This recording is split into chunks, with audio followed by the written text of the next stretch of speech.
Sorry, എന്താണ് top ഡൗണും bottom up എന്നും നമ്മളൊന്ന് പറയണം ഫസ്റ്റ്. അതെന്താ അല്ല അത് പറഞ്ഞിട്ടേ ഇതേ ഉള്ളൂ. പറഞ്ഞതാണ്.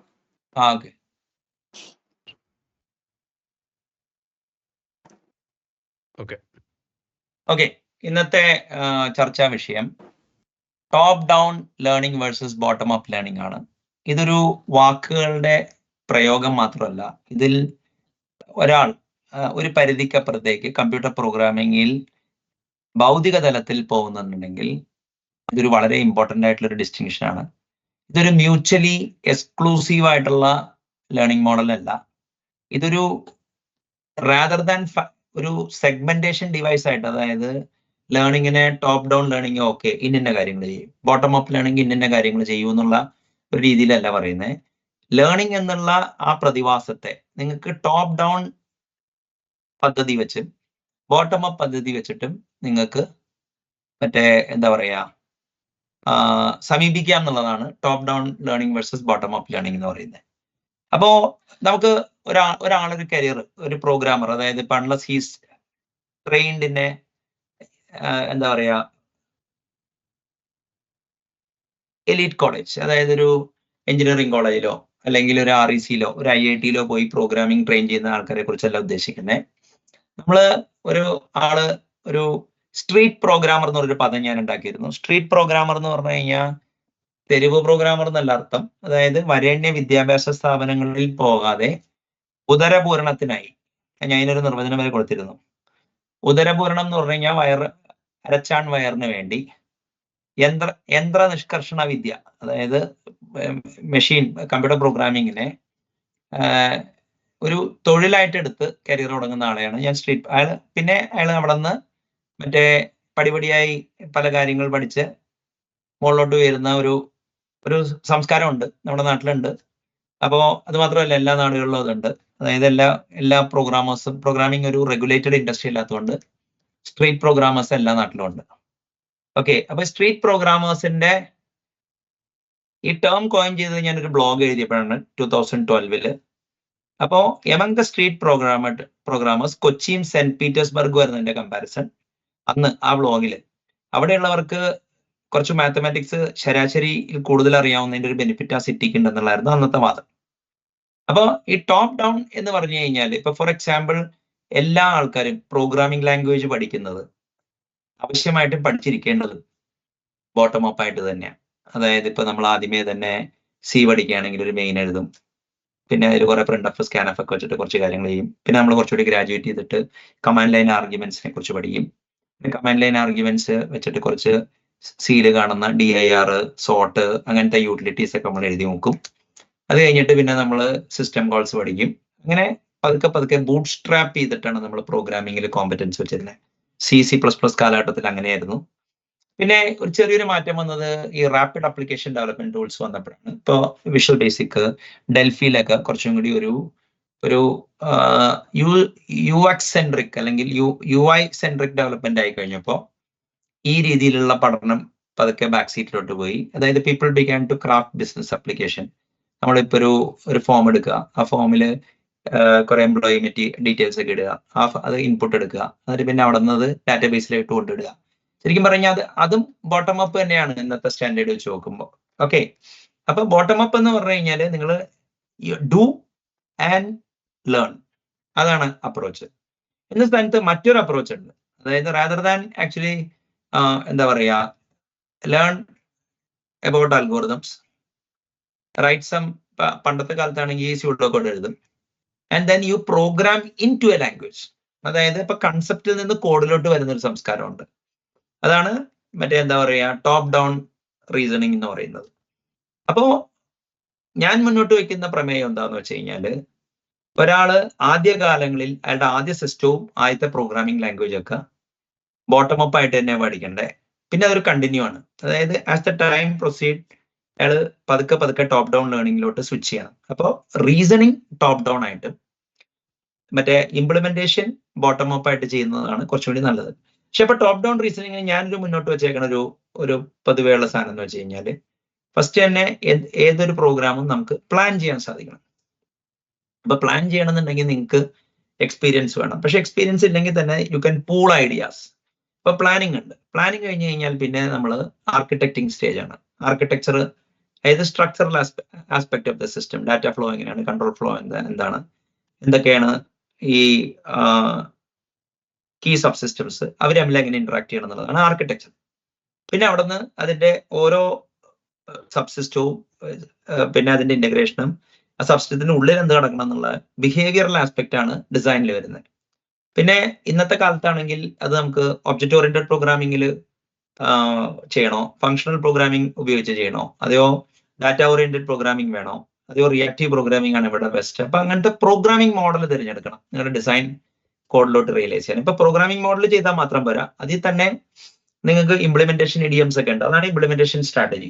ഇത്രയും കാര്യങ്ങൾ ചെയ്തിട്ട് കൺസ്ട്രക്ഷൻ സ്റ്റേജിലോട്ട് പോകാവൂ എന്നാണ് ഞാൻ പറയുന്നത്. അപ്പൊ കൺസ്ട്രക്ഷൻ സ്റ്റേജ് എന്തും ബോട്ടം അപ്പ് ആയിട്ടായിരിക്കും ചെയ്യേണ്ടത്. പക്ഷേ മറ്റേ അതും അങ്ങനെ നിർബന്ധമൊന്നുമില്ല കേട്ടോ. കാരണം മിനിമം ഒരു mock and step model development അറിയാം. പക്ഷെ അപ്പൊ ഒരു അസംഷൻ എന്താന്ന് വെച്ച് കഴിഞ്ഞാല് ഒരു എക്സ്പീരിയൻസ്ഡ് ആയിട്ടുള്ള ഒരാൾ അല്ലെങ്കിൽ ഒരു ചെറിയ ടീം മോക്ക് ആൻഡ് സ്റ്റെപ്പ് മോഡലിനെ ഡെവലപ്പ് ചെയ്തിട്ട് ഒരു മിനിമം വയബിൾ പ്രൊഡക്റ്റ് ഉണ്ടാക്കിയിട്ട് നമുക്ക് കൊണ്ടുപോകാം. പക്ഷെ മിക്കവാറും ഈ അജൈൽ ഇത്രയും പ്രൊമനന്റ് ആയ സ്ഥിതിക്ക് കോർ കൺസെപ്റ്റിനാണ് ആദ്യം, കോർ ഫീച്ചേഴ്സിനാണ് ആദ്യം ഊന്നൽ കൊടുക്കുന്നത്. കുറെ കോർ ഫീച്ചേഴ്സ് ആയിട്ട് മറ്റേ എന്താ പറയാ ഈ കോണ്ടെക്സ്റ്റ് അഥവാ ക്രോസ് കട്ടിങ് കൺസേൺ പിന്നെ റിട്രോഫിറ്റ് ചെയ്യുന്നതാണ് കാണുന്നത്. അതായത് വേണമെങ്കിൽ നമുക്കൊരു ഷിഫ്റ്റ് റൈറ്റ് ഡെവലപ്മെന്റ് എന്ന് പറയാം. പക്ഷെ ഷിഫ്റ്റ് ലെഫ്റ്റ് ഡെവലപ്മെന്റ് ചെയ്യുന്നതാണ് നല്ലത്. പക്ഷെ ഷിഫ്റ്റ് ലെഫ്റ്റ് ഡെവലപ്മെന്റ് ചെയ്യണമെന്നുണ്ടെങ്കിൽ ഒരു ടോപ്പ് ഡൗൺ മറ്റേ planning, architecture, design, programming model, implementation plan, അത്രയും കാര്യങ്ങൾ ഉണ്ടിട്ടേ കൺസ്ട്രക്ഷൻ സ്റ്റേജിലോട്ട് കയറാൻ പറ്റും. അപ്പോൾ അത് മിക്ക സ്ഥലത്തും ടഫ് ആസ്ക് ആണ്. Programmers are lazy, they want to do their features immediately. അപ്പൊ ഒരു അപ്ഫ്രണ്ട് ഇൻവെസ്റ്റ്മെന്റ് ക്രോസ് കട്ടിങ് കൺസേൺസിൽ കിട്ടാലേ പറ്റുള്ളൂ. അപ്പൊ ഒരു അജൈൽ എൻവയോൺമെന്റിൽ അത് ഫ്ലൈ ചെയ്യുമോ എന്നുള്ള അറിഞ്ഞൂടാ. ഇപ്പൊ സ്റ്റേറ്റ് സ്ട്രീറ്റ് ബാങ്ക് എന്നുള്ള ഒരു ബാങ്കിന് ഞാൻ കൺസൾട്ട് ചെയ്യാൻ ഇട വന്ന സ്ഥിതിക്ക് അവരിലാണ് ഞാൻ കണ്ട കുറച്ചും കൂടി ഒരു നല്ലൊരു മെത്തേഡ്. ആദ്യത്തെ 6 ആഴ്ച അത് വാട്ടർഫോളിലാണ് ഓടുന്നത്. പിന്നെയാണ് അവർ അജൈൽ സോഫ്റ്റ്വെയർ കൺസ്ട്രക്ഷൻ സ്റ്റേജ് ആണ് അവർ അജൈലിൽ ഓടിക്കുന്നത്. ഓക്കെ, അപ്പൊ അൺഫോർച്ചുനേറ്റ്ലി ഇവിടെ ഇപ്പൊ എന്താ കാര്യം എന്ന് പറഞ്ഞു കഴിഞ്ഞാല് സിസ്റ്റംസ് വിൽ ഇവോൾവ് എന്നാണ് ആൾക്കാർ വിചാരിക്കുന്നത്. സിസ്റ്റംസ് ഇവോൾവ് അല്ല ചെയ്യേണ്ടത്, സിസ്റ്റം ഗ്രോ ആണ് ചെയ്യേണ്ടത്. ഓക്കെ, അപ്പോ ഡാനിയൽ ഡെന്നറ്റ് പുള്ളിയുടെ പുസ്തകത്തില് ഒരു ഈ ടെർമൈറ്റിന്റെ നെസ്റ്റ് ചിതൽപുറ്റും ഒരു ഗോത്തി കത്തീഡ്രലാന്നാണ്, ഗോത്തി മറ്റേ സ്പെയിനിലെ, അത് തമ്മിൽ ഉള്ള പടം വെച്ചിട്ട് കാണിക്കുന്നുണ്ട്. മറ്റേ എന്താ പറയാ, രണ്ടും സെയിം സ്ട്രക്ചർ ആണ്, സ്കെയിലിലെ വ്യത്യാസമുള്ളൂ എന്ന്. ഓക്കെ, അപ്പൊ ഒരു ടെർമൈറ്റിന് ബിൽഡ് ചെയ്യാവുന്നത് തന്നെ മനുഷ്യനും ബിൽഡ് ചെയ്യുന്നുള്ളൂ. ഓക്കെ, അപ്പൊ മനുഷ്യന് ലാംഗ്വേജ്, മാത്തമാറ്റിക്സ്, ഡ്രാഫ്റ്റിംഗ് ടൂൾസ് ഒക്കെ ഉള്ളത് കൊണ്ട് he essence of something before he creates it. അപ്പോ ഈ ക്രിയേഷൻ പ്രോസസ്സിന് മുമ്പ് അതിന്റെ എസെൻസ് മോഡൽ ചെയ്ത് ചെയ്യുന്നതിനെയാണ് ഞാൻ top down way of creating software എന്ന് ഉദ്ദേശിക്കുന്നത്.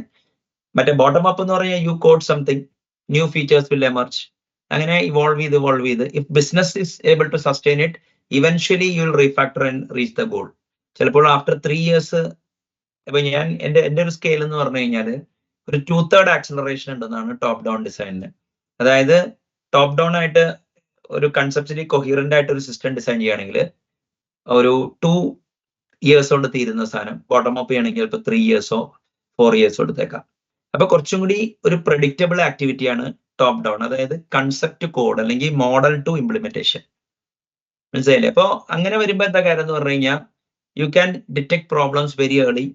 അപ്പോ ആ പ്രൊജക്ട് ഓടിക്കുന്ന ആൾക്കാർക്ക് ഒരു ഫങ്ഷണൽ അപ്രോച്ച് ടുവേർഡ്സ് സോഫ്റ്റ്വെയർ പോരാ, ഒരു എസ്തറ്റിക്കൽ അപ്രോച്ചും കൂടി വേണം. അതായത് നമ്മുടെ സൊല്യൂഷൻ എലഗന്റ് ആയിട്ടായിരിക്കണം ചെയ്യേണ്ടത് എന്നുള്ളതും കൂടിയൊക്കെ ഉണ്ടെങ്കിലേ അങ്ങനെ ഒരു ഇനിഷ്യേറ്റീവ് ഉണ്ടാവുള്ളൂ. അപ്പോൾ പ്രമേയം എന്താന്ന് വെച്ച് കഴിഞ്ഞാൽ software developer anyway starts his programmer as A bottom up thinking person.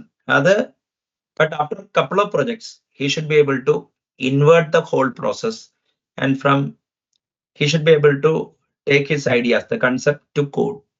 അപ്പോൾ ഇത് രണ്ടും കൂടി ബ്ലെൻഡ് ചെയ്താലാണ് നല്ല ഡെവലപ്പേഴ്സും അവരുടെ സോഫ്റ്റ്വെയർ ഡെവലപ്മെന്റ് സംസ്കാരവും സോഫ്റ്റ്വെയർ പ്രഡിക്റ്റബിളി ഗ്രോ ചെയ്യാൻ പറ്റുമെന്നുള്ളതാണ് എൻ്റെ മുന്നിലത്തേത്. എന്തെങ്കിലും ചോദ്യങ്ങൾ ഉണ്ടെങ്കിലോ ആൾക്കാർക്ക് അഭിപ്രായം പറയണമെന്നുണ്ടെങ്കിൽ പറയാം. ഇതാണ് എനിക്ക് മുന്നോട്ട് വയ്ക്കാനുള്ളത്.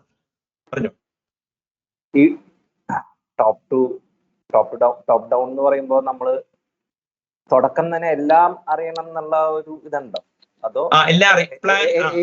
ഏത് ലെവലിൽ നമ്മൾ അറിയണം? അല്ല, അത് ദാറ്റ്സ് എ വണ്ടർഫുൾ ക്വസ്റ്റ്യൻ. അവിടെയാണ് അതിന്റെ കാര്യം. ഇപ്പൊ ഫോർ എക്സാമ്പിൾ ഞാനിപ്പോ ഒരു കമ്പനിയിൽ പ്ലാറ്റ്ഫോം എഞ്ചിനീയറിംഗ് ചെയ്യുമായിരുന്നു. അപ്പൊ അതിനൊരു പ്ലാൻ എന്ന് പറഞ്ഞു കഴിഞ്ഞാൽ നമുക്ക് ചെയ്യാനുള്ളത് എന്താന്നുള്ളത് ടെക്നിക്കലി സ്പീക്കിംഗ് നമുക്ക് അതിന്റെ സ്ട്രക്ചർ കാലെ കൂട്ടി മോഡൽ ചെയ്യാൻ പറ്റണം.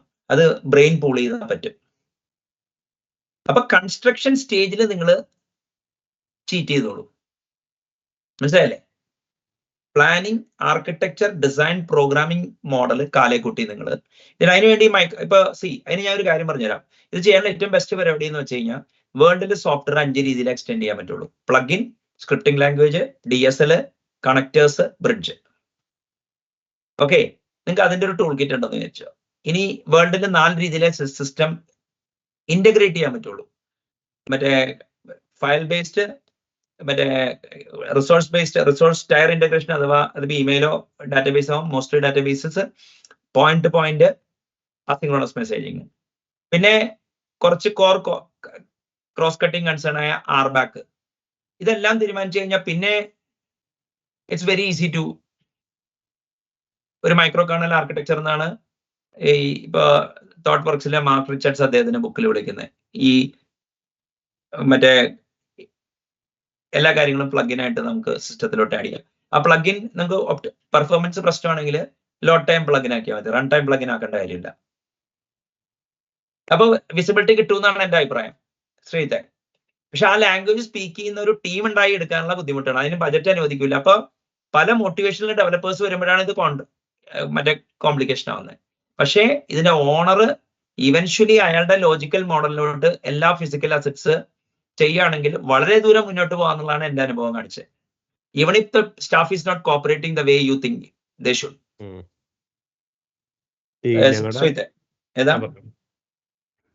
ഇല്ല പറഞ്ഞു. ഞങ്ങളുടെ കമ്പനിയിൽ ഇതാണ് മറ്റേ അതായത് ആർക്കിടെക്ട് ടോപ്പ് ഡൗൺ ആണ് കൊണ്ടുപോകുന്നത് ഡിസൈൻ. സാർ പറഞ്ഞ പോലെ ഗ്രൗണ്ടിൽ കൺസ്ട്രക്ഷൻ ഫേസിൽ ഉള്ള സാധനങ്ങൾ പുള്ളി മാപ്പ് ചെയ്ത് എടുത്ത് ബാക്ക്ലോഗ് ക്രിയേറ്റ് ചെയ്ത് പിന്നെ റിയലൈൻ ചെയ്യിപ്പിച്ച് കൊണ്ടുപോകും. അതെ, ഇപ്പൊ ഞാൻ ഇവിടുത്തെ പ്രോക്സി ഇപ്പം ഇതിനായിരുന്നു അതിന്റെ മെയിൻ ഡെവലപ്മെന്റ് ചെയ്തത്. അപ്പൊ എന്താ കാര്യം എന്ന് പറഞ്ഞു കഴിഞ്ഞാല് എനിക്കൊരു ലോജിക്കൽ മോഡൽ ഉണ്ടായിരുന്നു. ആ ലോജിക്കൽ മോഡലിലോട്ട് അസറ്റ്സ് ഇങ്ങനെ എടുത്തുകൊണ്ടിരിക്കുകയായിരുന്നു, മനസ്സിലായില്ലേ? പിന്നെ അപ്പൊ എന്ത് വെച്ചാൽ നമുക്ക് പിവോട്ട് ചെയ്യാനൊക്കെ പറ്റും. ഇപ്പൊ ഞാൻ ശരത്തിന്റെ കമ്പനിയിൽ അതാ ചെയ്യണേന്നുള്ളത് ശരത്ത് ആ ആർക്കിടെക്ട് അവിടെ നടക്കുന്ന കാര്യങ്ങൾ പറഞ്ഞപ്പോ എനിക്ക് മനസ്സിലായി. കാരണം ഞാൻ ചോദിച്ചപ്പോ ഞാൻ ആദ്യം വണ്ടർ ചെയ്തതെന്ന് വെച്ചാല് ഒരു റീസണബിൾ സൈസ് ഉള്ള കമ്പനിയിൽ എങ്ങനെ ഡെവലപ്പേഴ്സിനെ പുള്ളി, അപ്പൊ ഡെവലപ്പേഴ്സ് നാച്ചുറലി അലൈൻഡ് ചെയ്തേ, ബട്ട് സ്റ്റിൽ പുള്ളിയുടെ പെർസിസ്റ്റൻസ്, പുള്ളി ഇപ്പൊ 3 million ബജറ്റ് ഒക്കെ കട്ട് ചെയ്തെന്ന് പറഞ്ഞു. He flew around and then convince his stakeholders, മനസ്സിലായില്ല? അതുകൊണ്ടാണ് ഇപ്പൊ DSL എഞ്ചിനീയറിംഗ് ഞാനുള്ള പ്രോജക്റ്റിൽ നടക്കാറുണ്ട്, മറ്റുള്ളവർ സമ്മതിക്കൂല. അപ്പൊ ഇപ്പൊ ശരത്തിന് DSL എഞ്ചിനീയറിംഗ് ഒക്കെ ചെയ്യാൻ പറ്റിയത് അങ്ങനെ ഒരു സ്ഥിതിവിശേഷം ഉള്ളത് കൊണ്ടാണ് ശ്രീതേ. അപ്പൊ അത് പറ്റും. അത് ഞാൻ പറയില്ല നേരത്തെ ഇപ്പൊ പിന്നെ വേറൊരു കാര്യമുണ്ട്. ഇപ്പൊ ഞങ്ങള് ഇപ്പൊ ഇതിന്റെ അടുത്ത് ചോദിച്ചാൽ അറിയാൻ പറ്റും. അതായത് ഞങ്ങള് വർക്ക് ചെയ്തപ്പോ നമ്മൾ എഴുതുന്ന സോഫ്റ്റ്വെയറിന്റെ മുകളിൽ മറ്റുള്ളവർക്കും കൂടി പ്രോഗ്രാം ചെയ്യുന്ന രീതിയിലേക്ക് നമ്മൾ ഡിസൈൻ ചെയ്താൽ മതി. നമ്മൾ എഴുതുന്ന സോഫ്റ്റ്വെയർ തന്നെ ഏതെങ്കിലും SDK ഒക്കെ ഉപയോഗിച്ചിട്ടാണല്ലോ ചെയ്തിട്ടുണ്ടാവുക. നമ്മുടെ മുകളിലും SDKs വേണം, so that professional services people can extend it. മനസ്സിലായില്ലേ? അപ്പോ നിങ്ങൾക്ക് അപ്പൊ മോക്ക് ആൻഡ് സ്റ്റഫ് ഡെവലപ്മെന്റ് വെച്ചിട്ട് ഫാസ്റ്റ് ആയിട്ട് ബൂട്ട് സ്റ്റാപ്പ് ചെയ്തെടുക്കാം. അല്ല, അതിന് ഇപ്പൊ ഞാൻ പറഞ്ഞില്ലേ 4-5 രീതിയിലെ എക്സ്റ്റൻഷനേ ഉള്ളൂ. മറ്റേ 4 രീതിയിൽ ഇന്റഗ്രേറ്റ് ചെയ്യാൻ പറ്റുള്ളൂ. വെൽ ഡോക്യുമെന്റഡ് ആണ്. അറ്റ്ലീസ്റ്റ് ഇന്റഗ്രേഷൻ വെൽ ഡോക്യുമെന്റഡ് ആണ്. ഒരു ബുക്ക് വരെ ഉണ്ട്, പക്ഷെ കാമലും അതും പറയുന്നുണ്ട്. എക്സ്റ്റൻഷൻ ഇപ്പൊ ഞാൻ ഉണ്ടാക്കിയ ഒരു ഫ്രെയിംവർക്കാണ്. പക്ഷെ നോക്കി അറിയാം നിങ്ങൾക്ക്, നിങ്ങൾ കണ്ട സ്ഥലത്ത് ഈ 5 ഉണ്ടാവും, മനസ്സിലായില്ലേ? പക്ഷെ ഈ 5 ഒരു ഇനീഷ്യൽ സ്റ്റേജിലെ നടക്കുള്ളൂ, അല്ലെങ്കിൽ സൗണ്ട് ക്ലിയർ അല്ല കേട്ടോ. സൗണ്ട് ക്ലിയർ അല്ല. പറഞ്ഞോളൂ. ഒരു എക്കോ ഉണ്ട്. പറഞ്ഞു. അല്ല അതിന് ഇനീഷ്യൽ സ്റ്റേജിലാണോ അത് വർക്ക് ചെയ്യുക, അല്ലെങ്കിൽ നമുക്ക് ലൈക്ക് കുറെ കോഡ് വന്നു കഴിഞ്ഞിട്ട് അതിനെ റീഫാക്ടർ ചെയ്യാൻ ഉള്ളൊരു ബുദ്ധിമുട്ടില്ല? അല്ല, അതാണ് ഞാൻ പറഞ്ഞത്, ഷിഫ്റ്റ് ലെഫ്റ്റ് ചെയ്യാന്നുള്ളതാണ് കാര്യം. പക്ഷെ റീഫാക്ടറി ചെയ്യുകയാണെങ്കിലും നമുക്ക് ശ്രമിച്ചാലൊക്കെ നമുക്ക് മറ്റേ മോഡൽ ഡ്രിവൺ കോഡ് കൊണ്ടുവരാം. മനസ്സിലായില്ലേ? അറ്റ്ലീസ്റ്റ് ഞാൻ പറയട്ടെ, അത് കൊണ്ടുവരാന്ന് പറഞ്ഞു കഴിഞ്ഞാൽ ഒരു മൈക്രോ കേർണൽ ആർക്കിടെക്ചർ പറ്റിയില്ലെങ്കിലും എവിടെയൊക്കെ വേരിയബിലിറ്റി ഉണ്ടോ, എവിടെയൊക്കെ പിവോട്ടിംഗ് പോയിന്റ്സ് ഉണ്ടോ സോഫ്റ്റ്വെയർ പാത്തിൽ, അവിടെയൊക്കെ നമുക്ക് പ്ലഗബിലിറ്റി കൊണ്ടുവരാമല്ലോ. ഈവൻ ഇഫ് മറ്റേതൊക്കെ സ്പെഗറ്റി ആണെങ്കിലും. മനസ്സിലായില്ലേ? അങ്ങനെ നമുക്ക് റീഫാക്ടറി ചെയ്ത് എത്താൻ പറ്റും. അങ്ങനെയാണ് നമ്മുടെ പോർട്ടല് ഒറിജിനൽ ഒരു വെബ്സൈറ്റിൽ നിന്ന് ഒരു എന്റർപ്രൈസ് ലെവലിലോട്ട് ഇവൻച്വലി എങ്കിലും അത്രയും മെച്ചൂരിറ്റി എങ്കിലും ഉണ്ടാകാൻ പറ്റിയ. മനസ്സിലായില്ലേ? ഇന്റർഫേസ് ഡ്രിവൺ തിങ്കിങ് വേണം. ഇപ്പൊ ജാവാലൻഡിലൊക്കെ ആണെങ്കിൽ ഇന്റർഫേസ് ഡ്രിവൺ തിങ്കിങ് വേണം. ഇതിന് ടൈപ്പ് സ്ക്രിപ്റ്റിലൊക്കെ ആണെങ്കിൽ എവിടെയൊക്കെ നോമിനൽ സാധനങ്ങളുണ്ടോ അവിടെയൊക്കെ സ്ട്രക്ചറിലാക്കുവാണെങ്കിൽ ഫ്ലെക്സിബിലിറ്റി ഓട്ടോമാറ്റിക്കലി കിട്ടും. അല്ല, അപ്പൊ അതിന് ഞാൻ പറയില്ലേ, അത്രയും എസ്തെറ്റിക്സ് സോഫ്റ്റ്വെയറിന് വേണോന്നുള്ളത് അവിടെ ഇരിക്കുന്ന ആർക്കിടെക്ട് അല്ലെങ്കിൽ അവിടെ ഞാൻ പറഞ്ഞില്ലേ, a software engineer is suppose to practice software engineering the way doctor is suppose to practice medicine എന്നാണ് ഞാൻ പറയുന്നത്. അൺഫോർച്ചുനേറ്റ്ലി സോഫ്റ്റ്വെയറിൽ നിന്ന് ആൾക്കാർ പൈസ ഉണ്ടാക്കുന്നവരേ ഉള്ളൂ. സോഫ്റ്റ്വെയർ ഒരു പ്രാക്ടീസ് ആക്കി കൊണ്ടു നടക്കണമെന്ന് ഇല്ലാത്തതുകൊണ്ടാണ് അങ്ങനത്തെ ഒരു ഇനിഷ്യേറ്റീവ് ഉണ്ടാകുന്നതെന്നാണ് എൻ്റെ ഒരു തിയറി. ഇവിടെ കിട്ടിയ അല്ല, അതിപ്പോ ഞാൻ പറയട്ടെ, ഇപ്പൊ DSL ഡെവലപ്മെന്റ് ഈ സാർ പറഞ്ഞു. അല്ല സാർ, അതായത് ഇപ്പൊ എന്റെയൊക്കെ ടെക്നിക്ക് എന്താ വെച്ച് കഴിഞ്ഞാൽ സാർ, അതായത് ആർക്കിടെക്റ്റിന്റെ കോഗ്നിറ്റീവ് സ്ട്രക്ചേഴ്സ് അതേപടി മിറർ ചെയ്യാനാ നോക്കണേ. എന്നിട്ട് ആ ഹോളിസ്റ്റിക് തിങ്കിങ് വെച്ചിട്ടാണ് ആ സ്പ്രിന്റിന്റെ ഒരു നാരോ സ്കോപ്പിലോട്ട് തന്നെ വരുന്നത്. അല്ല, അപ്പൊ എന്താ നിങ്ങളുടെ alignment to him will be very great.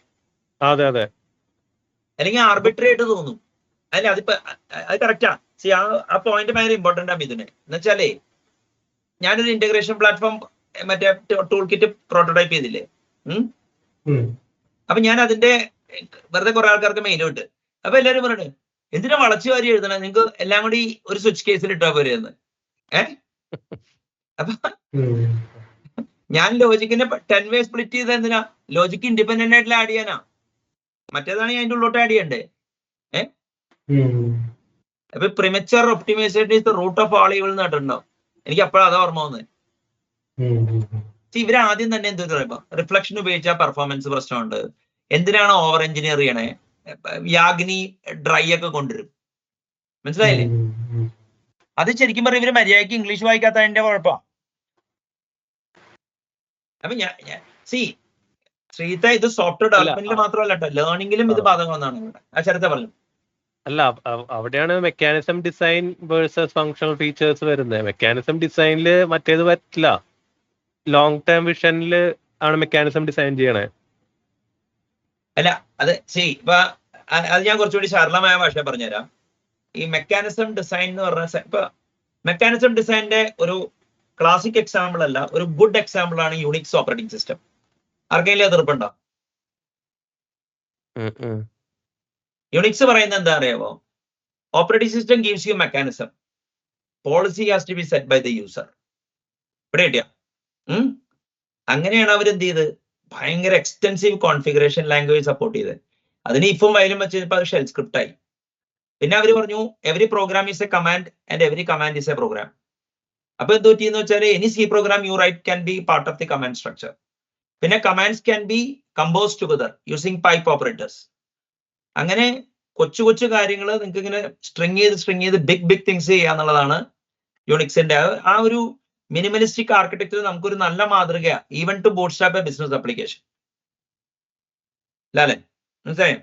അപ്പൊ മെക്കാനിസം ഡിസൈൻ അവിടെ ഉദ്ദേശിക്കുന്നതെന്ന് വെച്ചാൽ ഒരു platform is a mechanism on to which people can order soft products. അപ്പൊ അവിടെ വരുമ്പോ എന്താ കാര്യം എന്ന് പറഞ്ഞു കഴിഞ്ഞാല് ഈ അതിന് അതിൻ്റെതായ സ്ട്രക്ചർ വേണം, പിന്നെ കോൺഫിഗറബിലിറ്റി എല്ലാ സ്ഥലത്തും വേണം, പ്ലഗബിൾ ആയിരിക്കണം. അങ്ങനെ കുറെ 100 കൂട്ടം കാര്യങ്ങൾ കണ്ട് സോഫ്റ്റ്വെയർ ബിൽഡ് ചെയ്താലേ അത് കിട്ടുള്ളൂ. ശരദിന് ആഡ് ചെയ്യട്ടോ മെക്കാനിസം ഡിസൈൻ എന്ന് പറഞ്ഞാൽ നിങ്ങൾ ഉദ്ദേശിച്ച സ്പെസിഫിക്കലി എന്താണെന്നുള്ളത്. ഞാൻ തന്നെ, അതായത് ഇപ്പൊ യൂഷ്വലി നമ്മൾ കാണുന്നത് എന്താണ്, functional feature driven software engineering ആണ്. അതെ. അപ്പൊ അത് എല്ലായിടത്തും വർക്കൗട്ട് ആവില്ല. അപ്പൊ അവിടെ ഒരു ഇൻഡയറക്ഷൻ വേണം. അതായത് ലോങ് ടൈം വിഷൻ കീപ്പ് ചെയ്യാനായിട്ട് ഒരു ആർക്കിടെക്ട് വേണം. അപ്പൊ അത് റിയലൈസ് ചെയ്യുന്നത് മെക്കാനിസം ആയിട്ടായിരിക്കും. In terms of functional features ആയിരിക്കില്ല. അതെ അത് പിന്നെ സെപ്പറേറ്റ് മാപ്പ് ചെയ്യുന്നതാണ് ഇതിനകത്തോട്ട്. അല്ല, അതിന് ഞാനേ ഇത് ഈ പ്രോബ്ലം ഉണ്ടല്ലോ, ടോപ്പ് ഡൗൺ ബോട്ടം അപ്പിന് ഞാനൊരു ഫ്രെയിംവർക്ക് മാതിരി ഉണ്ടാക്കിയിട്ടുണ്ട്. അതായത് ഫ്രെയിംവർക്ക് അല്ല, ഞാൻ കണ്ടതെന്ന് വെച്ചാല് 7 or 8 ടൈപ്പ് ഡെവലപ്മെന്റ് ആണ് വേൾഡിലുള്ളത്. ഒന്ന്, ഫസ്റ്റ് ലൈബ്രറി ഡിസൈൻ. ഓക്കെ, അതായത് ഈ ലൈബ്രറി ഡിസൈൻ പ്രോഗ്രാമർ എന്ന് പറഞ്ഞു കഴിഞ്ഞാൽ RFC വായിക്കുന്നവനായിരിക്കും. അവന് കംപ്രഷൻ, എൻക്രിപ്ഷൻ, പിന്നെ നെറ്റ്വർക്ക് പ്രോഗ്രാമിങ്, അങ്ങനെ കുറെ ഫണ്ടമെന്റൽസിന് നല്ല നോളജ് വേണം. മിക്കവാറും ഒരു കമ്പ്യൂട്ടർ സയൻസിൽ ഇത്തിരി മോളിൽ പോയ ആൾക്കാർ, അല്ലെങ്കിൽ അത്രയ്ക്ക് എക്സ്റ്റെൻസീവ് ആയിട്ട് ലൈബ്രറി ഡിസൈനിൽ വർക്ക് ചെയ്യാൻ അവസരം കിട്ടിയവർ അത് ചെയ്യാവൂ. ഓക്കെ, പക്ഷെ നമ്മളൊക്കെ കുറച്ചും കൂടി ഒരു engineering centric, application engineering centric ആയിട്ട് ചിന്തിക്കുന്ന ആൾക്കാരാണല്ലോ. At least in the enterprise space ഞാൻ അങ്ങനെ തന്നെയാണ്. അപ്പൊ അവിടെ വരുമ്പോൾ എന്താ കാര്യം എന്ന് പറഞ്ഞാൽ, നമ്മൾ mostly we are writing tool kits. Tool kits എന്ന് പറഞ്ഞു കഴിഞ്ഞാൽ പല ലൈബ്രറീസ് എൻസംബിൾ ചെയ്തിട്ട് ഒരു പ്രോഗ്രാമിംഗ് മോഡൽ വെച്ച് പിടിപ്പിക്കും. So that the downstream applications can actually consume it. ഇപ്പൊ ഇമേജ് പ്രോസസിംഗ് ടൂൾ കിറ്റ്, ഞാൻ നേരത്തെ പറഞ്ഞ ഒരു extension toolkit, integration toolkit എന്നൊക്കെ പറഞ്ഞു. അപ്പൊ എക്സ്റ്റൻഷൻ ടൂൾ കിറ്റ് എന്ന് പറഞ്ഞു കഴിഞ്ഞാൽ അത് പലതരം സ്ക്രിപ്റ്റിംഗ് ലാംഗ്വേജ് സപ്പോർട്ട് ചെയ്യാനുള്ള മെക്കാനിസം അവിടെ ഉണ്ടാവും. പിന്നെ അവിടെ കസ്റ്റം DSLs സപ്പോർട്ട് ചെയ്യാനുള്ള മെക്കാനിസം ഉണ്ടാവും. അവിടെ ഞാൻ ഉപയോഗിക്കുന്ന വേർഡ് വെക്കും, മെക്കാനിസം. അപ്പൊ ആ ടൂൾ കിറ്റ് അപ്രോച്ച് ഉണ്ട്. പിന്നെ ചില സ്ഥലത്ത് ചെല്ലുമ്പോൾ ഈ ലൈബ്രറി ടൂൾ കിറ്റിന്റെ മുകളിൽ തന്നെ ഫ്രെയിം വർക്ക് ഡിസൈൻ ഉണ്ടാവും. ഇപ്പൊ ടൂൾ കിറ്റിന്റെ മുകളിൽ പ്രോഗ്രാമിംഗ് മോഡൽ ഉണ്ടെങ്കിലും അത് മിക്കവാറും ഒരു എന്താ പറയാ, ഫോർവേഡ് ഡിപ്പെൻഡൻസി ഉള്ള പ്രോഗ്രാമിംഗ് മോഡലായിരിക്കും. എന്ത് ഫ്രെയിം വർക്ക് ആകുമ്പോൾ അതിന് ആ പ്രോഗ്രാമിംഗ് മോഡൽ ഒരു ഡിപ്പെൻഡൻസി ഇൻവേർഷൻ ഉള്ളതായിരിക്കും. അതായത് നമ്മുടെ കോമ്പണൻസിനെ, യൂസറിന്റെ കോമ്പണൻസിനെ ഫ്രെയിം വർക്ക് വിളിക്കുന്ന രീതിയിലേക്ക്, അതാണ് ഫ്രെയിം വർക്ക്. അപ്പൊ ലൈബ്രറി, കളക്ഷൻ ഓഫ് ലൈബ്രറീസ് വെച്ചിട്ട് ടൂൾ കിറ്റ് ഉണ്ടാക്കാം. അവിടെ പ്രോഗ്രാമിംഗ് മോഡൽസ് ഉണ്ടായിരിക്കും, അല്ലെങ്കിൽ ജസ്റ്റ് കോഴ്സ് ഗ്രൈൻഡ് ഒരു പ്രോഗ്രാമിംഗ് മോഡൽ ആയിരിക്കും മൈക്രോസോഫ്റ്റ് ചെയ്യണമായിരിക്കും. പക്ഷെ മൈക്രോസോഫ്റ്റിന് ചിലപ്പോൾ സെയിം ലൈബ്രറിക്ക് തന്നെ മൾട്ടിപ്പിൾ പ്രോഗ്രാമിംഗ് മോഡൽസ് ഒക്കെ ഉണ്ട്. ഓക്കെ, അത് കഴിഞ്ഞിട്ട് പിന്നെ ഫ്രെയിം വർക്ക് ആണ്. ഫ്രെയിം വർക്ക് വരുമ്പോൾ എന്തെന്ന് വെച്ചാൽ മറ്റേ ഒരു പ്രോഗ്രാമിംഗ് മോഡൽ ഉണ്ടാവും. അത് mostly based on dependency inversion ആയിരിക്കും. പല ഫ്രെയിം വർക്ക്സ് കൂടിയതിനാണ് എഞ്ചിൻ എന്ന് പറയുന്നത്. എഞ്ചിൻ എന്ന് പറയുന്നത് ഇതിനൊരു ടെക്നിക്കൽ ഫങ്ഷണൽ ഡൊമൈനിന് വേണ്ടി ടാർഗറ്റ് ചെയ്തിട്ടുള്ള സബ്സിസ്റ്റത്തെയാണ് എഞ്ചിൻ എന്ന് വിളിക്കുന്നത്. പല എഞ്ചിൻസും ക്രോസ് കട്ടിംഗ് കൺസേൺസും കൂടുമ്പോഴാണ് പ്ലാറ്റ്ഫോം ഉണ്ടാവുന്നത്. ഓക്കെ, അപ്പൊ ആ platform is A wonderful example of ഒരു മെക്കാനിസം ഓഫ് കുറെ ടൂൾ കിറ്റ്സും ഫ്രെയിം വർക്ക്സും ആയിരിക്കും. പിന്നെ ഈ പ്ലാറ്റ്ഫോമിന്റെ മുകളിൽ അടുത്ത ലെയർ ആണ് ഡൊമൈൻ ഒബ്ജക്ട്സ് ലേ ഔട്ട് ചെയ്തിട്ട് മറ്റേ ഓണിയൻ ആർക്കിടെക്ചറോ അങ്ങനെ ഏതെങ്കിലും ഒരു സാധനം വെച്ചിട്ട് നമ്മൾ പ്രോഡക്ട്സ് ഉണ്ടാക്കും.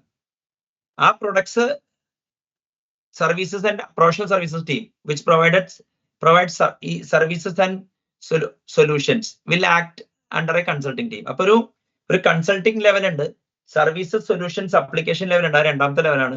പിന്നെ ഒരു പ്രൊഡക്റ്റ് ലെവൽ ഉണ്ട്, മൂന്നാമത്തത്. പ്ലാറ്റ്ഫോം ലെവൽ ഉണ്ട്, നാലാമത്തത്. പിന്നെ എഞ്ചിൻ ലെവൽ ഉണ്ട്, അഞ്ചാമത്തത്. ഫ്രെയിംവർക്ക് ലെവൽ ഉണ്ട്, 6. ടൂൾ കിറ്റ് ലെവൽ ഉണ്ട്, 7. മറ്റേ ലൈബ്രറി ഡിസൈൻ ഉണ്ട്, 8. ഈ ചില സ്ഥലത്ത് ഈ പ്ലാറ്റ്ഫോം എക്സ്പ്ലിസിറ്റ് ആയിരിക്കില്ല, പക്ഷെ നിങ്ങൾ ഏത് സക്സസ്ഫുൾ പ്രൊഡക്റ്റ് എടുത്ത് നോക്കിക്കോ, അതിനുള്ള ഒരു ഇംപ്ലിസിറ്റ് പ്ലാറ്റ്ഫോം ഉണ്ട്. ആ പ്ലാറ്റ്ഫോമിനെ പല കമ്പനികളും പിൽക്കാലത്ത് ഡീകപ്പിൾ ചെയ്യണം. നിങ്ങൾ കണ്ടിട്ടുണ്ടോ ഈ ഫേസ്ബുക്ക് അവരുടെ സാധനം PHP സ്കാലയിലൊക്കെ ആക്കി എന്ന് പറയുന്നത്? അങ്ങനെ പ്ലാറ്റ്ഫോമൈസ് ചെയ്യുന്നതാണ് കാണുന്നത്. അതിന്റെ ഈ ക്രോസ് കട്ടിംഗ് കൺസേൺസും പല കാര്യങ്ങളും ചെയ്യാൻ വേണ്ടി. അപ്പോ ഈ 8 തരം പ്രോഗ്രാമേഴ്സിൽ നമ്മള് ട്രാജഡി എന്താന്ന് വെച്ചാൽ മിക്ക കമ്പനിയിൽ ഈ 7-8 ആൾക്കാർ വേണം. അറ്റ്ലീസ്റ്റ് ഈ ടൂൾ കിറ്റ്, ഫ്രെയിംവർക്ക്,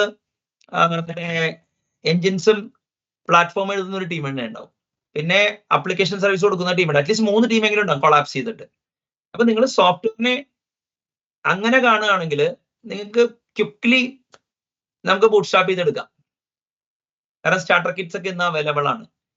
അപ്പോ അങ്ങനെ ഒരു അപ്രോച്ച് ഉപയോഗിക്കണം എന്നാ പറയുന്നത്, ടോപ്പ് ഡൗൺ സോഫ്റ്റ്വെയർ ബെറ്റർ ആവുന്നുണ്ടെങ്കിൽ. ശ്രീത്തെ ചേർത്ത് ഇറക്കിയെങ്കിലും മനസ്സിലായി. അല്ല ഇത് എനിക്ക് വേണേ ഈ അതായത് പറഞ്ഞോ.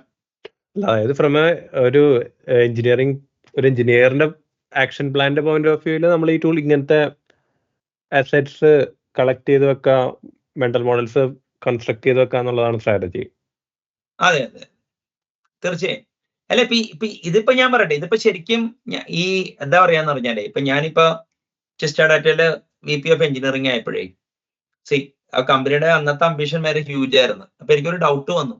കാരണം നമ്മൾ ഹയർ ചെയ്ത ആൾക്കാര് ഒരു എഞ്ചിനോ അങ്ങനെയൊക്കെ എഴുതുന്ന ലെവൽ വരെയൊക്കെ ഉയരുന്നു. അപ്പൊ ഞാൻ എന്ത് ചെയ്യുന്ന വെച്ചാല് ഈ ടീമിനൊരു ഒരു മോഡൽ വേണമല്ലോ, അതായത് ഈ ടീം എവിടെയൊക്കെ വർക്ക് ചെയ്യും എന്നുള്ളത്.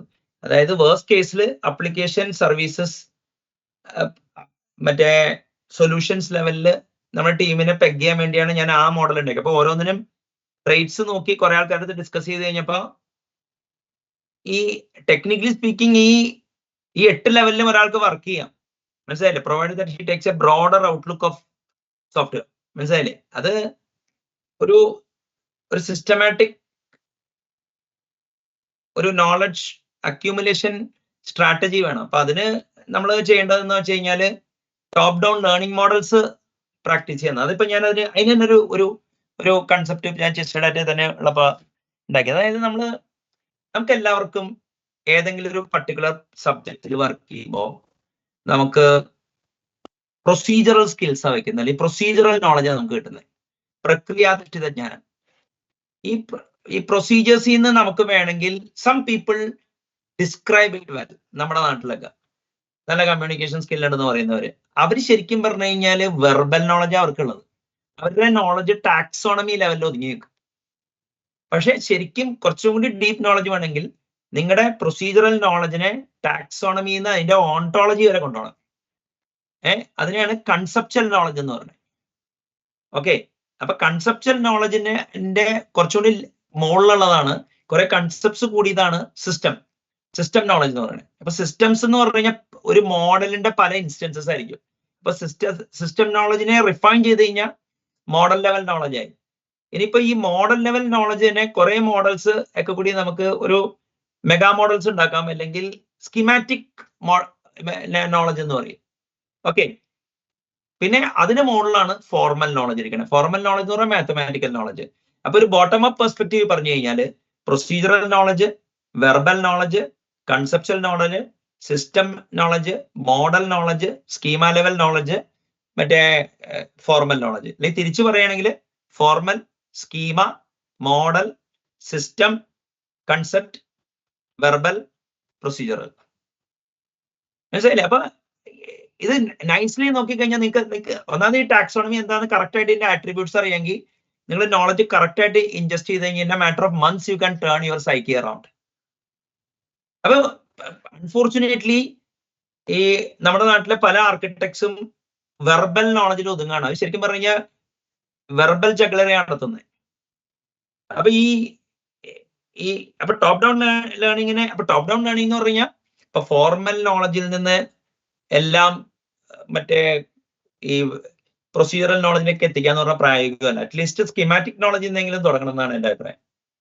മനസ്സിലായില്ലേ? അവിടുന്ന് മോഡൽ ലെവലിലോട്ടും മോഡലിൽ നിന്ന് സിസ്റ്റംസും അപ്പൊ നമുക്ക് നേരത്തെ പറഞ്ഞ മാതിരി പലതരം ഡെവലപ്പേഴ്സ് ഉള്ള മാതിരി തന്നെ ഇതിന്റെ കോമ്പിനേഷൻ സ്കിൽസ് ഈ ഡെവലപ്പേഴ്സിന് വേണം. ഇപ്പൊ ഞാനീ പറഞ്ഞില്ലേ പ്രൊസീജറൽ, ഞാൻ റിപ്പീറ്റ് ചെയ്യണം എന്താണെന്ന് വെച്ചാൽ സോ ദാറ്റ് ഒക്കെ ഈ ചിലപ്പോ ഈ വീഡിയോ കാണുന്നവർക്ക് സെക്കൻഡ് ഐറ്ററേഷനിലായിരിക്കും ചിലപ്പോൾ ഇത് പിടികിട്ടിയ.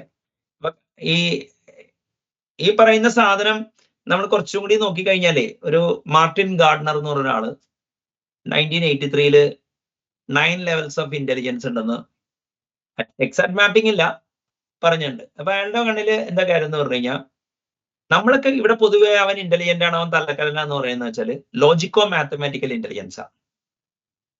പക്ഷേ വേറെ ഇന്റലിജൻസ് ഉണ്ട്. ഇപ്പൊ വെർബൽ ഇന്റലിജൻസ്, ഭാഷാ നൈപുണ്യമുള്ള ആൾക്കാരുണ്ട്. മനസ്സിലായില്ലേ? ഇപ്പൊ പി രാജീവ്, മറ്റേ ശ്രീജിത് പണിക്കർ, അങ്ങനെയുള്ളവരൊക്കെ. പിന്നെ ബോഡി കൈനസ്തെറ്റിക് ഇന്റലിജൻസ് ഉള്ളവരുണ്ട്.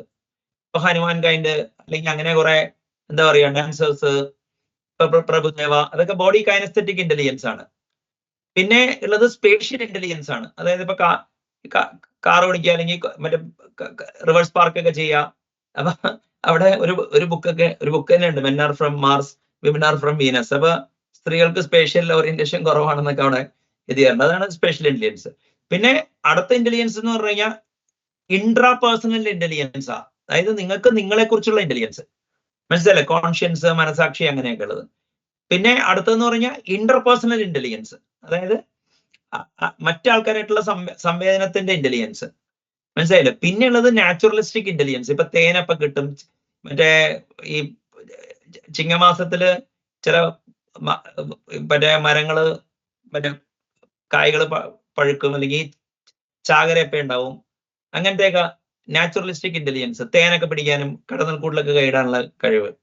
പിന്നെയുള്ളത് ഈ എക്സിസ്റ്റൻഷ്യൽ ഇന്റലിജൻസ് എന്നാണ്. അതായത് എന്താ പറയാ, ഈ ബ്രഹ്മം എന്താണ്, ജഗത്ത് എന്താണ് ഈ കാണുന്നത്, മറ്റേ ഈ ഹുവാമായി, വാട്ട് ക്യാൻ ഐ, അങ്ങനത്തെ കാര്യങ്ങളെ കുറിച്ചിട്ടുള്ള ഇതാണ്. പിന്നെ ഒരെണ്ണോടി ഉണ്ട്, ശരത്ത് ഏതാ മിസ്സായ 9 എത്ര ഞാൻ പറഞ്ഞോളൂ എന്നാണ്. നാച്ചുറലിസ്റ്റിക്, ഓക്കെ, ലോജിക്കോ മാത്തമാറ്റിക്കല്, മറ്റേ മാത്തമാറ്റിക്കൽ പറഞ്ഞു, വെർബൽ പറഞ്ഞു, ബോഡി കൈനസ്തെറ്റിക്സ് പറഞ്ഞു, സ്പേഷ്യൽ പറഞ്ഞു, ഇൻട്രാപേഴ്സണൽ, ഇന്റർപേഴ്സണൽ, നാച്ചുറലിസ്റ്റിക് പറഞ്ഞു, എക്സിസ്റ്റൻഷ്യൽ പറഞ്ഞു. ഇനി ഒരെണ്ണോടെ ഉണ്ട്, മ്യൂസിക്കൽ ഇന്റലിജൻസ്. അതിന് 9 ടൈപ്പ് ഇന്റലിജൻസ് എന്നാണ് വിളിക്കുക. ഫ്രെയിംസ് ഓഫ് മൈൻഡ് എന്നാണ് ബുക്കിന്റെ പേര്, ഒന്ന് നോക്കുക കേട്ടോ. അപ്പൊ ഞാനിപ്പോ ഇന്നൊരു വീഡിയോ അപ്ലോഡ് ചെയ്തിട്ടുണ്ട്, എന്താ പറയാ, ഈ എവല്യൂഷണറി സൈക്കോളജി ആൻഡ് പ്രോഗ്രാമിംഗ് എന്ന് പറഞ്ഞു. ചിലപ്പോൾ അതിൽ ഞാൻ കവർ ചെയ്യായിരിക്കും ഇതൊക്കെ, ആ ബുക്കിൽ അത് ഉണ്ടാക്കി. അപ്പൊ ഞാൻ പറഞ്ഞാല് ശ്രീത്തെ, അപ്പൊ ഈ ടൈപ്പ് ടൂൾസ് വെച്ചിട്ട് ഒരു ബുക്ക് ഇറക്കിയിട്ടുണ്ട്, BBP, how to think like Einstein, how to reason like ഐൻസ്റ്റൈനോ, അങ്ങനെയുണ്ട്. 2 ബുക്ക്, ഡബിൾ ബുക്കാണ്. അതിൽ ഈ ഇതിനെ കുറിച്ച്, ഈ തിയറിയെ കുറിച്ച് കറക്റ്റ് ആയിട്ട് പ്രതിപാദിക്കുന്നുണ്ട്. അതൊരു നല്ലൊരു മോഡലാണ് ഇന്റലിജൻസിനെ.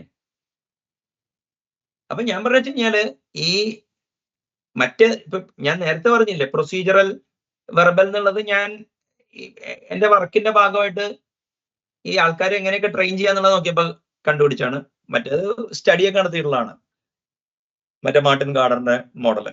പിന്നെ അപ്പൊ ഞാൻ പറഞ്ഞാല് പല മോഡൽസ് ഉണ്ട്. അപ്പൊ നമുക്ക് ഇതിനെക്കുറിച്ചൊരു മെയിൻ പ്രശ്നം എന്താണെന്ന് വെച്ച് കഴിഞ്ഞാല്, ഇങ്ങനെ ചിന്തിക്കണം എന്നുണ്ടെങ്കിൽ നോളജ് അല്ല കൂടുതൽ വേണ്ടേ, നമുക്കൊരു എന്താ പറയാ, ഭാഷാ നൈപുണ്യം നമുക്ക് തന്നെ ഉണ്ടാക്കിയെടുക്കണം. അത് മലയാള ഭാഷ നന്നായിട്ട് അറിഞ്ഞാൽ നല്ലതാണ്.